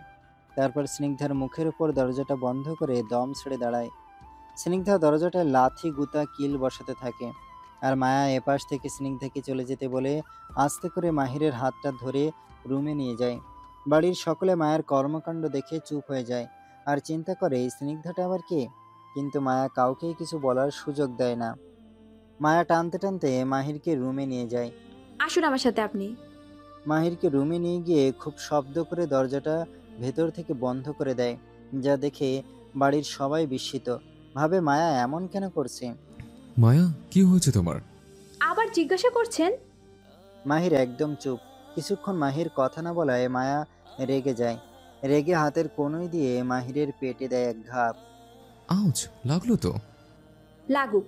স্নিগ্ধা, শাকচুন্নি, পেতনি, ওর সাহস কিভাবে হয় আমার বাড়িতে আসার? কথাটা বলে মায়া এবার মাহিরের শার্টের কলারটা টেনে ধরে। তারপর মাহিরের চোখে চোখ রেখে তাকিয়ে থাকে কিছুক্ষণ পর অনুভব, এই স্নিগ্ধাকে আপনি ভুলে যান। বিশ্বাস করুন, ওর থেকেও অনেকটা বেশি আপনাকে আমি ভালোবাসা দিব। এতটা ভালোবাসা দিব যতটা স্নিগ্ধা কেন পৃথিবীর কোনো মেয়ে আপনাকে দিতে পারবে না। তাই? মাহির এবার মুচকে হেসে মায়ের কোমরটা জড়িয়ে ধরে মায়াকে খুব কাছে টেনে নেয়। আচ্ছা, একটা মানুষ এতটা ভালোবাসা দিয়ে কি করবে? মানে? ওই যে বললে না, তোমার মতন কেউ আমাকে এতটা ভালোবাসতে পারবে না। পারবো না তো। আপনি আমার স্বামী, আর আপনার ইহকাল পরকাল সবটা জুড়ে শুধু আমি থাকবো। তাই শুধু আমার অধিকার রয়েছে আপনার উপর, আর আমার জীবনের শেষ নিঃশ্বাস পর্যন্ত কেউ চাইলেও পারবে না আপনাকে আমার থেকে কেড়ে নিতে। আর যদি আমি স্নিগ্ধার কাছে চলে যাই? নিঃস্ব হয়ে যাব আমি। প্লিজ ওই রাক্ষসীটার কাছে যাবেন না অনুভব। যাব না, মজা করছিলাম তোমার সাথে। তাই? একটা কথা বলবেন? কি? আপনার এই ঠোঁট, মুখ, নাক, কান, চোখ এগুলো কখনো স্পর্শ করেনি তো স্নিগ্ধা? মায়ের কথা শুনে মাহির হাসতে থাকে। হাসছেন কেন? আমার ভালোবাসাটা কি মজা মনে হয়? আপনি জানেন আপনাকে আমি কতটা ভালোবাসি? সেই যেদিন আপনাকে প্রথম শুনেছিলাম সেই দিন থেকে ভালোবাসি। আর আজ যখন আপনার দেখা পেয়েছি তখন আপনাকে হারাতে দেব ভেবেছেন? কথাটা বলে মায়া মুখটা ঘুরিয়ে কিছু সময় চুপ হয়ে থাকে। মাহির মায়ের মুখটা তুলে নিজের দিকে ঘুরিয়ে নেয় আর দেখে মায়ের চোখের কোণে পানি। সাথে সাথে মায়ের কোমরটা ছেড়ে দিয়ে দুই হাতের মুঠোয় গালটা আঁকড়ে ধরে। এত ভালোবাসো তুমি আমাকে? হুম। ঠোঁট দিয়ে মাহির মায়ের চোখের পানি মুছিয়ে দেয়। তারপর মায়ের কপালে ঠোঁটের আলতো স্পর্শ ছুঁয়ে দিয়ে বলে, এই বোকামে কাঁদছো কেন? আমি তো তোমারই। তুমি বলছো না তোমার সব কথা আমি তোমাকে আরো বেশি ভালোবেসে ফেলে, আর তোমাকে আমার জীবনের প্রয়োজন। ভয় পেও না, এ হাত দুটো যখন ধরেছে কখনো ছাড়বো না, হারিয়েও যাব না। ভরসা রাখো আমার উপর। ভালোবাসেন আমাকে? হুম, ভালোবাসি, ভালোবাসি, খুব ভালোবাসি। কেন, বিশেষ হচ্ছে না তোমার? মায়া মাহিরের মুখে ভালোবাসার কথা শুনে খুশিতে হেসে দিয়ে জাপটে ধরে মাহিরের বুকে একটা কিস করে, যা দেখে মাহিরও মুচকি হেসে মায়াকে জড়িয়ে ধরে। এইভাবে থাকবে সবসময়। জানো, তোমার এই গালের টোল পড়া হাসিটা কি আমার বড্ড ভালো লাগে দেখতে। কথাটা শুনে মায়া লজ্জায় মাহিরের থেকে নিজেকে ছাড়িয়ে দূরে সরে আসে। বিছানার উপরে গিয়ে মুখটা দুই হাত দিয়ে ঢেকে বসে থাকে লজ্জায়। কিছুক্ষণ পর মাহিরের কোনো সাড়া শব্দ না পেয়ে মুখটা থেকে হাত সরিয়ে চোখ তুলে দেখে মাহির পাশের বালিশে শুয়ে ফোন চার্জে লাগিয়ে টিপছে, যা দেখে মায়া আবার রেগে যায়। ফোন টিপুন, আমি চলে যাই রুষার রুমে। রুষা রুমে কেন যাবে? তো কি করব? শুধু শুধু রুমটা সাজিয়েছেন, কি দরকার ছিল এত পরিশ্রম করার? মাহির এবার ফোনটা রেখে মায়াকে টেনে নিজের বাহুডোর আবদ্ধ করে নেয়। কি বলতে চাচ্ছ? জানি না। মাহিরের বুকে একটা কিল বসিয়ে দিয়ে বলে মায়া। মাহির মায়াকে ঘুরিয়ে নিয়ে মায়ের বুকের উপরে আসে। তারপর মায়ের ঠোঁটে নিজের ঠোঁট মিলিয়ে নেয়। মাহিরের প্রতিটি স্পর্শ মায়াকে পাগল করে তোলে। বিলীন হতে থাকে দুজন মানুষের অনুভূতির আত্মসমর্পণ, যা আলতো স্পর্শে পূর্ণতা এনে দেয় মুহূর্তকে। ওদিকে স্নিগ্ধা মায়ার দেওয়া অপমানটা সহ্য করতে না পেরে রাগে বাড়িতে গিয়ে এটা ওটা সব জিনিসপত্র উঠিয়ে ছুঁড়ে ছুঁড়ে মারতে থাকে। তারপর কাচের জিনিসগুলো ভেঙে চুরে হাঁপায়। রাগে গজগজ করতে করতে আয়নার সামনে দাঁড়িয়ে শয়তানি হাসি দিয়ে বলে স্নিগ্ধা, তোমাকে আমি ছাড়বো না মায়া, এর যে দ্বিগুণ অপমান তোমাকে আমি ফিরিয়ে দেব। স্নিগ্ধা অনেক ভাবে কিভাবে এই অপমানের প্রতিশোধ তোলা যায়। মাহিরকে ভালোবেসে তীব্র চাওয়াটা আগে কখনো স্নিগ্ধার মধ্যে আসেনি, কিন্তু আজ মায়ার এই অপমানে স্নিগ্ধা মনে মনে ঠিক করে নিয়েছে যে কোনো মূল্যে মাহিরকে নিজের করেই ছাড়বে। সকালে ঘুম থেকে উঠে মায়া আর মাহিরের দেখা পায় না। মায়া সারা বাড়িতে মাহিরকে খোঁজে, কিন্তু মাহির বাড়িতে কোথাও নেই। এমনকি মায়ের ফোনটাও রিসিভ করছে না। মায়া চিন্তায় পড়ে যায়, ভাবে এমনটা কেন করছে মাহির। দুপুরের দিকে লাঞ্চ নিয়ে মায়া হসপিটালে চলে আসে। মাহিরের কেবিনে ঢুকতে দেখে স্নিগ্ধা মাহিরকে জাপটে ধরে আছে, আর মাহির স্নিগ্ধার পিঠে হাত বুলিয়ে দিচ্ছে আর বলছে, আমি আসি তো জান, সব ঠিক হয়ে যাবে। মায়া এগিয়ে গিয়ে মাহিরকে টেনে স্নিগ্ধার থেকে দূরে সরিয়ে আনে। তারপর জানতে চায় এগুলো কি করছেন। তখন মাহির কিছু না বলে সজোরে মায়ের গালে একটা থাপ্পড় বসিয়ে দেয়। থাপ্পড়টা মারার পর মায়া গালে হাত রেখে তাকিয়ে থাকে মাহিরের দিকে। তারপর মাহির বলতে শুরু করে, তোমার জন্য আমাকে আমার বাড়ি থেকে বেরিয়ে যেতে হয়েছিল। যে বাবা আমার গায়ে কখনো হাত তোলেনি, তোমার জন্য সে আমার গায়ে হাত তুলেছিল। এমনকি আমার মামা আমাকে ভুল বুঝে মেরেছে তোমার জন্য।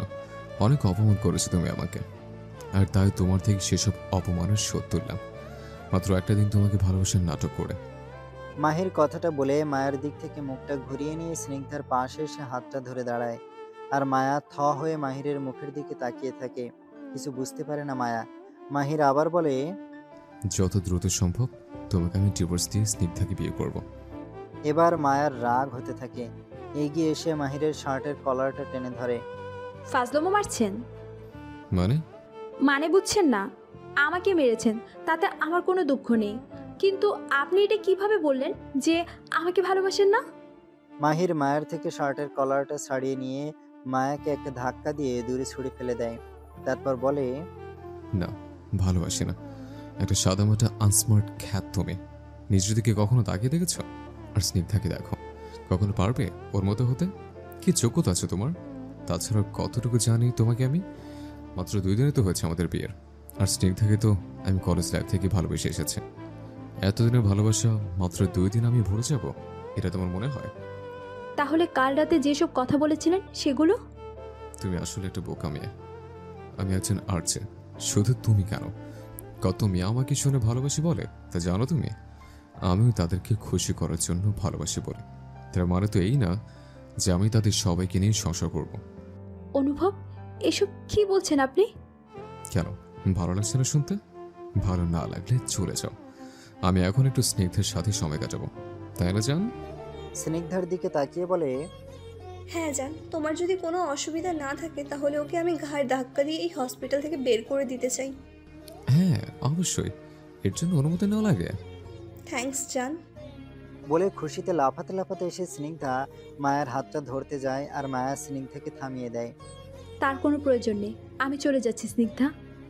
মাহিরের কাছে গিয়ে বলে, আমার বিশ্বাস হচ্ছে না আপনি এতটা খারাপ। এটা সত্যি, আমি আপনাকে ভালোবাসি, কিন্তু ওই মেয়েটার সামনে যে অপমানটা আমাকে করলেন, তারপর আর আমি আপনাকে কোনোদিনও ক্ষমা করতে পারবো না। কথাটা বলে মায়া কাঁদতে কাঁদতে হসপিটাল থেকে বেরিয়ে আসে। আর মায়া চলে যাওয়ার পর স্নিগ্ধা বলতে শুরু করে, বাহ, দারুণ হয়েছে অভিনয়টা, এভাবেই অভিনয়টা চালিয়ে যাও। এসব তুমি কেন করছো স্নিগ্ধা? প্রতিশোধ নিতে। কাল অপমান করেছিল ওই মেয়েটা আমাকে, তাছাড়াও তোমাকে আমি ভালোবাসি জান। এভাবে ভালোবাসা হয় না স্নিগ্ধা, প্লিজ ছেড়ে দাও ওনাদেরকে। স্নিগ্ধার সামনে 2 হাতে জোড় করে বলে মাহির। ছেড়ে দেবো? কাল রাতে কত প্ল্যানিং করার পর কৌশলে গুন্ডাদের দিয়ে ওদের কিডন্যাপ করিয়েছে তুমি জানো? আচ্ছা ঠিক আছে, তোমার সাথে আমার বিয়েটা হয়ে যেতে দাও, তারপর ছেড়ে দিব। এখন আমি যেমন যেমন বলবো একটু মন দিয়ে তেমন তেমন করো তো দেখি, নইলে মুফতি খান আর সাহিদ খানের অবস্থা কি হবে সেটা তুমি কল্পনায় আনতে পারবে না। আর একটা কথা, পুলিশের সাহায্য নেওয়ার চেষ্টা করো না, তাহলে পরিণাম খারাপ হবে। আর তুমি নিশ্চয়ই জানো, তোমার জন্য মায়ের বাবা মায়ের কিছু হলে মায়া তোমাকে ভালোবাসবে না, শুধু ঘৃণা করবে। হাজার হোক, এত বছর ধরে মায়া তাদের বাবা মা বলে ডেকে এসেছে বলে কথা। কথাগুলো বলে কোমরটা হেলিয়ে দুলিয়ে স্নিগ্ধা মাহিরের কেবিন থেকে বেরিয়ে যায়। মায়া কাঁদতে কাঁদতে হসপিটাল থেকে বেরিয়ে আসে আর রাস্তা দিয়ে দৌড়াতে থাকে, ভাবতে থাকে মাহিরের বলা প্রত্যেকটা কথা, যা মনে পড়তেই মায়ার নিজেকে খুব একা মনে হয়, ইচ্ছে করে মরে যেতে। মায়া আজ সম্পূর্ণ নিঃস্ব, কারণ পৃথিবীতে সব থেকে বেশি যাকে ভালোবেসেছে, বিশ্বাস করেছে, সেই মায়াকে ঠকিয়েছে। মাহিরের বলা প্রত্যেকটা কথা মায়ার ভেতরটাকে ভেঙে চুরে রেখে দিয়েছে। যেই কথাগুলো মায়ার পরিকল্পনার বাইরে ছিল, সেগুলো শোনার পর মায়ের বিশ্বাস হচ্ছে না যে মাহির থেকে এভাবে বলেছে, এত অপমান করেছে একটা মেয়ের জন্য। কিন্তু এটাই যে সত্যি, যা মানতে কষ্ট হলেও কিচ্ছু করার নেই। মায়া চোখ তুলে সামনে তাকিয়ে দেখে একটা বড় ট্রাক মায়ার খুব কাছে চলে এসেছে। ট্রাকটা এতক্ষণ হর্ন বাজাচ্ছিল, কিন্তু মায়া আনমনা হয়ে দৌড়াতে থাকায় আশেপাশের আর কিছুর দিকে খেয়াল নেই। ট্রাকটা মায়াকে যেই ধাক্কা দিতে যাবে, সেই মায়া নিজের চোখ দুটো আস্তে করে বন্ধ করে নেয়, কারণ মায়ার ভেতরে আর কিছু কাজ করে না। এমন সময় কেউ একজন এসে মায়ার হাতটা ধরে টেনে রাস্তার এক সাইডে নিয়ে আসে। মায়া চোখ খুলে সামনে তাকিয়ে দেখে রুষা আর আবির দাঁড়ানো। এ কি ভাবি, এভাবে আনমনা হয়ে রাস্তার মাঝখান থেকে হাঁটছো? যদি কিছু হয়ে যেত, ভাইয়ার কি হতো, বাড়ির সকলের কি অবস্থা হতো একবার ভেবে দেখেছ? রুষার প্রশ্নের মায়া কোনো উত্তর দেয় না। কিছুক্ষণ চুপ থেকে রুষাকে জাপটে ধরে কাঁদতে শুরু করে দেয়, যেটা দেখে রুষা আর আবির কিছুই বুঝে উঠতে পারে না। রুষা আবার মায়াকে জিজ্ঞাসা করে, ভাবি কি হলো, কাঁদছো কেন? ভাইয়া কি কিছু বলেছে? ভাইয়ার কাছেই তো লাঞ্চ নিয়ে গিয়েছিলে, বলো না, আবার ঝগড়া হয়েছে তোমাদের মাঝে? মায়া তবুও কিছু বলে না। রুষাকে ছেড়ে একটা অটো ডেকে উঠে পড়ে আর কাঁদতে থাকে। আবির রুষাকে মায়ার সাথে চলে যেতে বলে। তারপর আবিরকে বাই বলে রুষা মায়ার সাথে বাড়িতে চলে আসে। বাড়িতে সবাই আজ খুব আনন্দে আছে। এতদিন পর এ বাড়ির মেয়ে আবার বাড়িতে ফিরে এসেছে। মীরার শূন্য কোল আজ আবার ভরে উঠেছে, তাই সবার মনেই আজ খুশির ঝলক। আজকের মেনুতে মায়ার পছন্দের খাবার আইটেম সব রান্না করা হয়েছে। মুফতি খান আর শাহেদ খানের দুপুরে আসার কথা ছিল, কিন্তু তারা এখনো আসেনি। তাই নিয়ে রায়শা আর মীরার মধ্যে কথা চলছে। তাদের ফোন দেওয়া হয়েছে অনেকবার, কিন্তু ফোনটাও বন্ধ। মায়া বাড়িতে এসে সোজা দৌড়ে নিজের রুমে গিয়ে দরজাটা ভেতর থেকে বন্ধ করে দেয়। দরজার ওপাশ থেকে হেলান দিয়ে বসে কাঁদতে থাকে। আর বাইরে থেকে সবাই মায়াকে ডাকে। মায়ের কাছে জানতে চায় কি হয়েছে। রুষা মায়ের সাথে এসেছে বলে সবাই রুষাকেও প্রশ্ন করে, কিন্তু রুষা কিছুই বলতে পারে না। এমন সময় মাহির স্নিগ্ধার হাত ধরে এসে রুমের সামনে দাঁড়ায়। কি হলো? আমার রুমের সামনে এত ভিড় কেন? মাহিরের কথা শুনতে পেয়ে সবাই পিছনে ঘুরে তাকিয়ে দেখে মাহির আর স্নিগ্ধা হাত ধরাধরি করে দাঁড়িয়ে আছে, আর স্নিগ্ধার হাতে একটা ব্যাগ। মাহির আবার বলে, মায়া কি আমার রুমে আছে? থাকলে ওর যা কিছু আছে সব নিয়ে এক্ষুনি বের হতে বলো। আমি এখন থেকে স্নিগ্ধাকে নিয়ে আমার রুমে থাকবো। মাহিরের কথা শুনে ভেতর থেকে মায়ার বুকটা মোচড় দিয়ে ওঠে।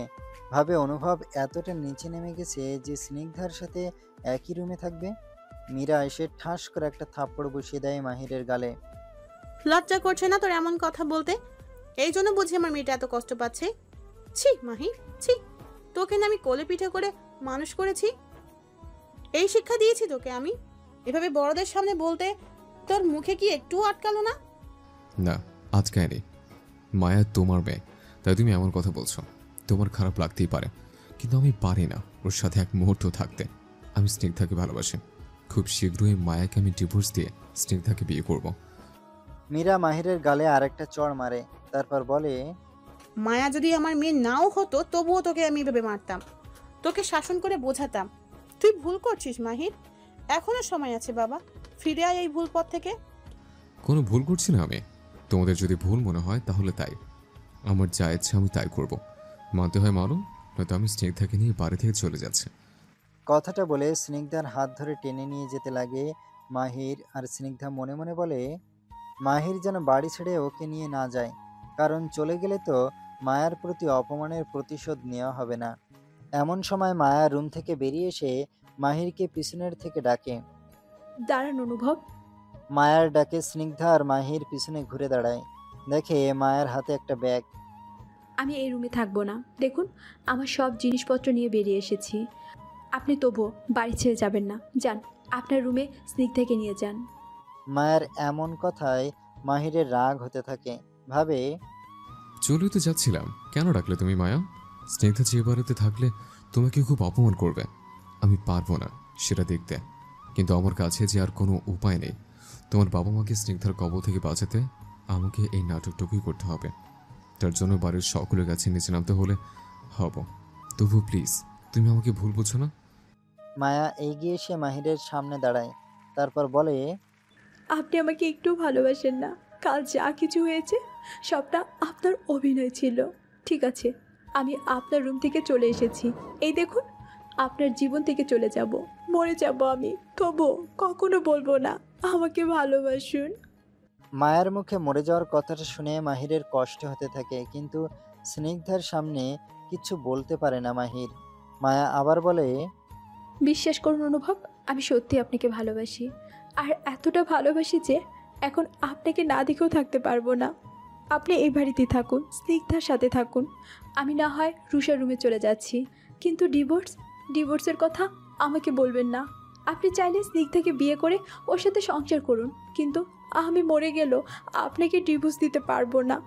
কারণ আপনি আমাকে স্ত্রী না মানলেও আমি আপনার স্ত্রী। আর যতদিন বেঁচে থাকবো আপনার স্ত্রীর পরিচয় বেঁচে থাকবো। যদি দরকার পড়ে তাহলে নিজেকে শেষ করে দেব, তবুও আপনাকে ডিভোর্স দিব না। মায়া, বলুন। মাহির পাশ ফিরে স্নিগ্ধাকে দেখে আর কিছু বলতে পারে না। মায়াকে টেনে রায়শা কিছুটা দূরে নিয়ে আসে। তুই কি পাগল হয়ে গেলি মা? এত কিছুর পরও মাহিরকে এই বাড়িতে থাকতে বলছিস? হ্যাঁ বলছি, কারণ তোমার ছেলে এই বাড়িতে না থাকলেও যেখানেই থাকুক ওই স্নিগ্ধার সাথেই থাকবে। তুমি কি চাও তোমার ছেলে ওই মেয়েটার সাথে থাকুক, ওকে বিয়ে করুক? না, যদি এটা হয় তাহলে আমি ভুলে যাব আমার কোনো ছেলে ছিল। তাই তো বলছি, একটু ভরসা রেখো, ওদেরকে থাকতে দাও এখানে। আমাদেরকে এমন কিছু করতে হবে যাতে স্নিগ্ধা নিজেই অনুভবকে ছেড়ে চলে যায়। মায়া রায়শাকে একটা প্ল্যান দেয়। তারপর দুজনে মিলে একটা ঝাড়ু নিয়ে মাহির আর স্নিগ্ধার সামনে এসে দাঁড়ায়। রায়শার হাতে ঝাড়ু দেখে স্নিগ্ধা ভীষণ ভয় পেয়ে যায়, আর ভয়ে গুটিসুটি হয়ে মাহিরের পিছনে গিয়ে দাঁড়ায়। রায়শা মাহিরকে সরিয়ে দিয়ে স্নিগ্ধার হাত ধরে টেনে নিজের সামনে নিয়ে আসে আর বলে, আরে আরে বৌমা, মাহিরের পিছনে পালাচ্ছ কেন? আমাকেও দেখতে দাও তোমার চাঁদ মুখখানা। রাইসার মুখের কথা শুনে সবাই হা হয়ে আছে। রাইসা স্নিগ্ধার থুতনিটা ধরে আবার বলে, বাহ, খুব সুন্দর তো দেখতে। আমার তো ওই মায়াকে পছন্দই ছিল না। কোথায় তোমার মতো লেখাপড়া যেন শিক্ষিত একজন ডাক্তার মেয়ে, আর কোথায় মায়া যে কিনা একটা অশিক্ষিত বস্তিতে বড় হওয়া মেয়ে। ভালো হয়েছে তুমি এসেছো, তোমাকেই আমার ছেলের বউ বানাবো। ওর কোনো কোয়ালিটি আছে নাকি? রাইসার কথা শুনে স্নিগ্ধা তো সেই খুশি। সত্যি বলছেন মা, আপনি আমায় মেনে নিয়েছেন? হ্যাঁ, সত্যি বলছি। পাশ থেকে মায়া এগিয়ে এসে বলে, এত বড় একটা কথা আপনি বলতে পারলেন মা? আমার কোনো কোয়ালিটি নাই? আমি রান্না করতে পারি, কাপড় কাচতে পারি, বাসন মাজতে পারি, এমনকি ঘর ঝাড়ুও দিতে পারি। আর স্নিগ্ধা কি পারে? স্নিগ্ধা একটা জোরে হাসি দেয়। তারপর মায়ার মুখের সামনে আঙুল উঁচিয়ে বলে, হে মায়া, তুমি কি ভাবো নিজেকে? আমি সব পারি, বুঝলা? তাই ঠিক আছে, করে দেখো। কি করে দেখাবো? বেশি কিছু না, আপাতত পুরো বাড়িটা ঝাড়ু দিয়ে দেখাও কেমন পারো। এটা এমন কি কঠিন কাজ? কঠিন না তো, খুবই সহজ। করে দেখাও তো, তাহলেই মানবো তুমি সব পারো। ঠিক আছে। বলে রাইসার হাত থেকে ঝাড়ুটা নিয়ে ঝাড়ু দিতে লাগে স্নিগ্ধা। এখানে একটা ঝাড়ু, ওখানে একটা ঝাড়ু দিয়ে একটু করে থামে আর ঝাড়ু দেয়। তাই দেখে মায়া আবার বলে, দেখেছেন মা, কি কোয়ালিটি স্নিগ্ধার? একটা ঝাড়ুও ঠিকভাবে দিতে পারে না, আর ও কি না আপনার ছেলের সাথে সংসার করবে। স্নিগ্ধা মনে মনে ভাবে মায়া আবার ওকে অপমান করছে। না, নিজেকে মায়ের কাছে ছোট করা যাবে না। তাই জেদ দেখিয়ে পুরো বাড়িটার প্রতিটা রুমের প্রত্যেকটা কোনায় কোনায় ঝাড়ু দিয়ে তারপর মায়ের সামনে গিয়ে দাঁড়ায়। স্নিগ্ধা যখন ঝাড়ু দিচ্ছিল তখন বাড়ির সবাই হা হয়ে স্নিগ্ধার দিকে তাকিয়েছিল। ঝাড়ু শেষে স্নিগ্ধা এখন ঝাড়ুটা ফেলে দিয়ে কোমরে হাত গুজে মায়ের সামনে এসে দাঁড়ায় আর মাহিরকে ডেকে বলে কোলে করে রুমে নিয়ে যেতে। স্নিগ্ধার কথা মতন না চাইতেও মাহির স্নিগ্ধাকে কোলে তুলে রুমে নিয়ে যায়। তারপর কোমরে আর হাত পায়ে ব্যথা হয়েছে বলে মাহিরকে দিয়ে নিজে হাত পায়ে তেল মালিশ করায়। মায়া এসব দেখে খুব কষ্ট পায় আর মায়ের উজ্জ্বল মুখটা আবার ফ্যাকাশে হয়ে যায়। মায়া কাঁদতে কাঁদতে মাহিরের রুম থেকে বেরিয়ে পুরুষের রুমে গিয়ে দরজাটা আটকিয়ে ভেতর থেকে কাঁদে আর মাহিরের ছবি বুকে জড়িয়ে কেঁদে কেঁদে বলে, খুব খারাপ আপনি অনুভব, খুব খারাপ। একটা পাষাণ, নির্দয়, ছোট মনের মানুষ এভাবে ঠকাতে পারলেন আমাকে। সকলের সামনে ওই মেয়েটার হাতে পাটি পাচ্ছেন। আর আমি আর কখনো আপনাকে আমার কাছে আসতে দিব না, কখনোই না। থাকুন আপনার স্নিগ্ধাকে নিয়ে, ভালোবাসবো না আপনাকে আর।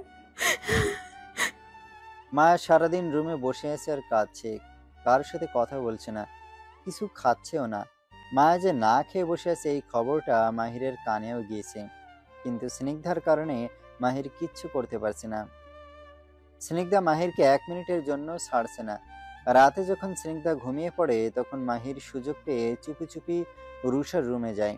তারপর মায়ের কাছে এসে নিশ্চুপ হয়ে বসে থাকে আর দেখে মায়ের ঘুমন্ত চোখ দুটো ফুলে আছে। মায়ের চোখে মুখে কান্নার পানি, শুকানো দাগ। মাহির নিচু হয়ে মায়ের কপালে একটা চুমু এঁকে দেয়। তারপর ফিসফিসিয়ে মায়াকে ডাকে। মাহিরের কণ্ঠস্বর শুনে মায়া চোখ তুলে হঠাৎ মুখের সামনে মাহিরকে দেখেই ভয়ে চিৎকার দিতে যায় আর মাহির মায়ের মুখটা চেপে ধরে। ইস, মায়া চুপ, পাশে রুষা আছে, জেগে যাবে। মাহিরকে ধাক্কা দিয়ে মায়া কিছুটা দূরে সরিয়ে দেয়। তারপর আস্তে করে শব্দবিহীন রুমের বাইরে চলে আসে আর মাহির মায়ের পিছনে পিছনে আসে। বলুন, কেন এসেছেন এত রাতে আমার কাছে? সারাদিন এত অপমান করো, সাত পিটেনি? মায়া আর কিছু বলার আগেই মাহির মায়ের কোমরটা জড়িয়ে ধরে নিজের কাছে টেনে নেয়। মায়া, আমি কিছু বলতে দাও। মায়া আবার ধাক্কা দিয়ে মাহিরকে নিজের থেকে দূরে সরিয়ে দেয়। তারপর রুমের মধ্যে ঢুকতে যাবে এমন সময় পিছনের থেকে মাহিরকে বলতে শুনে, ভালোবাসি আমি তোমাকে মায়া। কথাটা শুনে মায়া ঘুরে মাহিরকে টেনে দেয়ালের সাথে চেপে ধরে আর কলারটা চেপে বলে, নাটক করতে এসেছেন মাঝরাতে? লজ্জা করে না আমার রুমে স্নিগ্ধাকে নিয়ে থাকতে?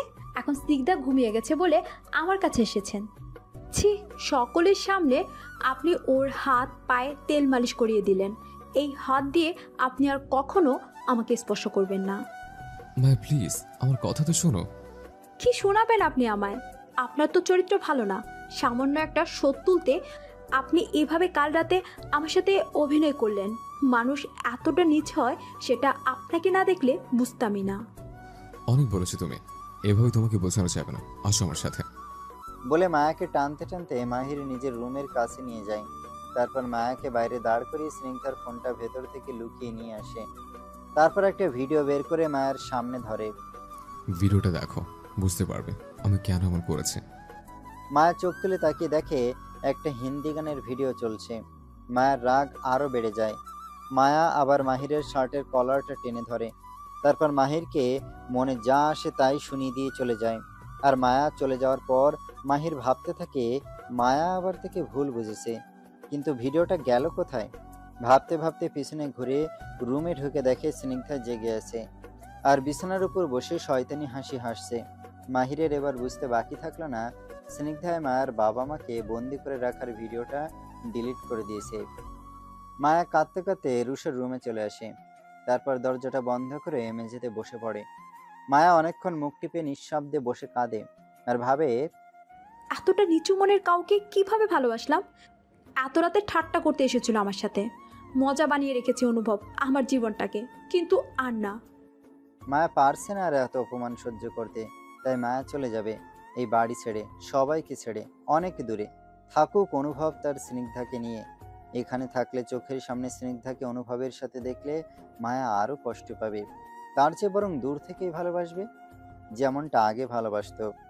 যেই ভালোবাসায় কোনো প্রতারণা ছিল না, ছিল শুধু এক নিছক মায়া, যা ভেতর থেকে মায়াকে শুধু টানতো। মাঝে মধ্যে আসতো আর কিছু একটা বলে চলে যেত। মায়া চোখ মুখ মুছে উঠে দাঁড়ায়। তারপর অনুভবকে নিয়ে লেখা ডায়েরিটা বুকে জড়িয়ে কাঁদতে কাঁদতে বাড়ি থেকে বেরিয়ে যায় আর আনমনা হয়ে রাস্তা দিয়ে হাঁটতে থাকে। মায়ার দু চোখ গড়িয়ে শুধু অশ্রু পড়ছে। আজ কোনো বাদ মানছে না মায়ের চোখের পানির। মায়া প্রায় 2 ঘন্টার মতো পথ চলেছে। এমন সময় মায়ার খেয়াল আসে সে চলতে চলতে একটা নিরিবিলি পরিবেশের মধ্যে ঢুকে পড়েছে। পুরনো একটা গোডাউনের কাছে সে মায়া আশেপাশের দিকে তাকায়, দেখে অন্ধকার গলি। ভয়ে মায়ের কলিজা শুকিয়ে আছে। এত রাত্রে আশেপাশে তাকিয়ে আর কিছুই দেখতে পাচ্ছে না। চোখ তুলে সামনে তাকিয়ে ভাবে, রাগ করে এই আমি কোথায় চলে আসলাম। মায়া ভয়ে এক পা দুপা করে ফেলছে আর বলছে, কেউ আছেন? এমন সময় হঠাৎ করে 4-5 জন ছেলে এসে মায়ের হাত দুটি পিছন থেকে শক্ত করে ধরে বসে। তারপর মায়া কিছু বুঝে ওঠার আগেই তারা মায়ের নাকের কাছে একটি রুমাল চেপে ধরে আর মায়া বেহুশ হয়ে যায়। আর ছেলেগুলো মায়াকে পুরাতন গোডাউনের ভেতরে নিয়ে যায়। মায়া জ্ঞান ফিরতেই যা দেখে সেটা দেখে মায়া অবাক। মায়া দেখে তার বাবা মা চেয়ারের সাথে হাত পা বাঁধা অবস্থায় পড়ে আছে। মায়া চিৎকার করে তাদেরকে ডাকে, মা বাবা তোমরা এখানে? কে বেঁধে রেখেছে তোমাদের? ছাড়াও আমাকে, আমার বাবা মায়ের কাছে যেতে দাও। মায়ের খেয়াল করে তার নিজেরও হাত পা বাঁধা, তাই মায়া তার বাবা মায়ের কাছে যেতে পারে না। মায়া শুধু হাত পা ছুড়তে থাকে আর চিৎকার করতে থাকে। ছেলেগুলো মায়ের চিৎকার শুনে ছুটে আসে আর শয়তানি হাসি দিয়ে মায়ের বাঁধনটা খুলে দেয়। মায়া কিছু বুঝতে পারে না এখন কি করবে। তারপর নিচ থেকে এক মুঠো ধুলো উঠিয়ে ছেলেগুলোর চোখে মেরে দেয় মায়া। আর চোখে ধুলো যাওয়ার ফলে ছেলেগুলো চোখ ডলতে থাকে। আর এই সুযোগে পাশে পড়ে থাকা রশ্মি উঠিয়ে মায়া তাদের সবাইকে এক রশ্মিতে বেঁধে ফেলে। তারপর বাবা মায়ের কাছে গিয়ে তাদের বাঁধনগুলো খুলে দেয়। তারপর ছেলেগুলোর মধ্যে একজনের ফোন দিয়ে পুলিশকে খবর দিলে কিছুক্ষণ পর পুলিশ চলে আসে আর এসে ছেলেগুলোকে অ্যারেস্ট করে নিয়ে যায়। এবং ছেলেগুলো স্বীকার করে সবকিছু স্নিগ্ধার কথাই করেছে। এখন মায়ের কাছে সব পরিষ্কার। মাহির যা যা করেছে সবই স্নিগ্ধার ব্ল্যাকমেল করেছে। মাহির সবখানে মায়াকে খোঁজে কিন্তু কোথাও পায় না। পাগলের মতো হয়ে যায় মাহির আর রাস্তা দিয়ে ড্রাইভিং করতে করতে চোখের পানি মুছে বাড়ির দিকে আসে। কষ্টে মাহিরের বুকের ভেতরটা ফেটে যাচ্ছে আর ভাবছে এতটা কষ্ট কেন মায়াকে দিল। কিন্তু মাহিরেরও যে কোনো দোষ নেই, সবই স্নিগ্ধার চক্রান্ত। আজ যদি স্নিগ্ধা এমনটা না করতো তাহলে তো মায়া মাহিরের কাছেই থাকতো। ওদিকে মায়া বাবা মায়ের সাথে পুলিশ নিয়ে বাড়িতে আসে। স্নিগ্ধা মাহিরের রুমে জোরে মিউজিক বাজিয়ে ডান্স করছে। এত জোরে মিউজিক বাজানোতে বাড়ির সকলের অসুবিধা হচ্ছে। তাই সবাই কানে হাত চেপে বসে আছে। বাড়ির সকলের সাথে সোহাগের রাগও চরম পর্যায়ে উঠে গেছে।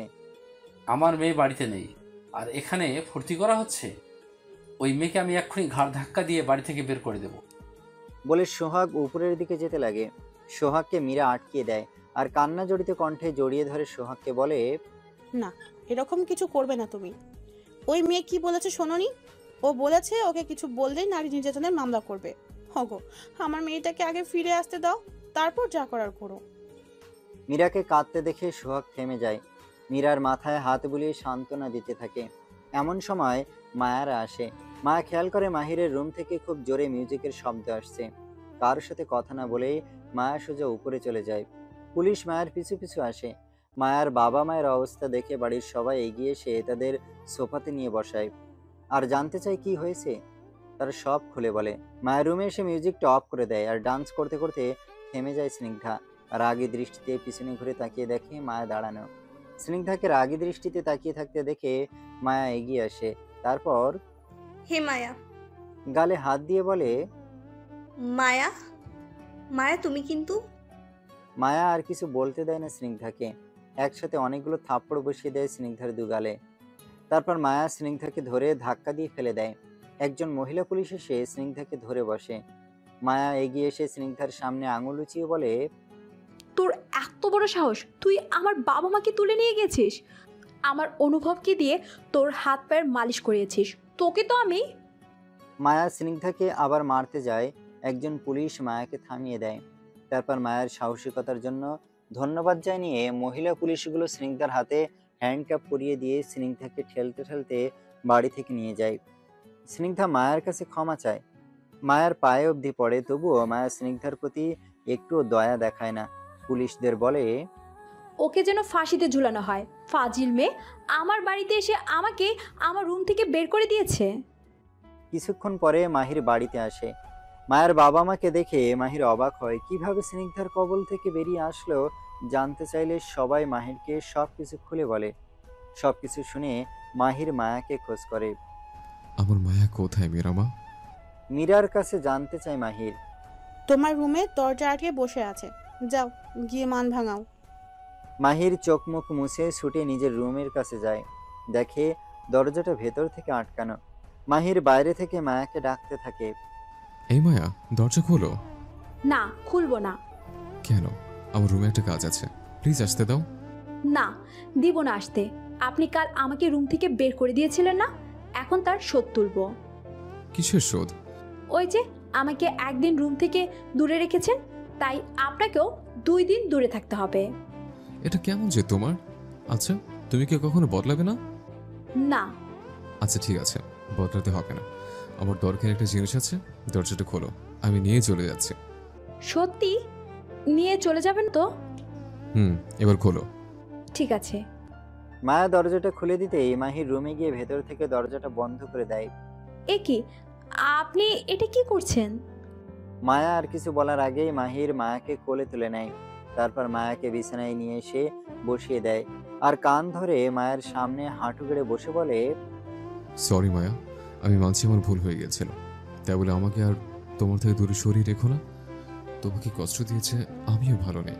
বিশ্বাস করো, আমি যা কিছু করেছি শুধু পরিস্থিতির চাপে পড়ে করেছে, আর তোমার বাবা মায়ের কথা ভেবে করেছে। মায়া কিছু না বলে মাহিরের দিকে তাকিয়ে হাতের ইশারায় মাহিরকে উঠে দাঁড়াতে বলে। মাহির উঠে দাঁড়ায়। তারপর মায়া বলে, কাল আমার সামনে আপনি স্নিগ্ধাকে স্পর্শ করেছেন, ওর হাত পায়ে মালিশ করে দিয়েছেন। মায়া, তুমি চাইলে আমি প্রতিদিন তোমার হাত পায়ে মালিশ করে দিতে পারবো। চুপ থাকুন, আগে যা বলেছিলাম তাই। আপনি এই রুম থেকে 2 দিন দূরে থাকবেন, এটাই আপনার শাস্তি। ঠিক আছে।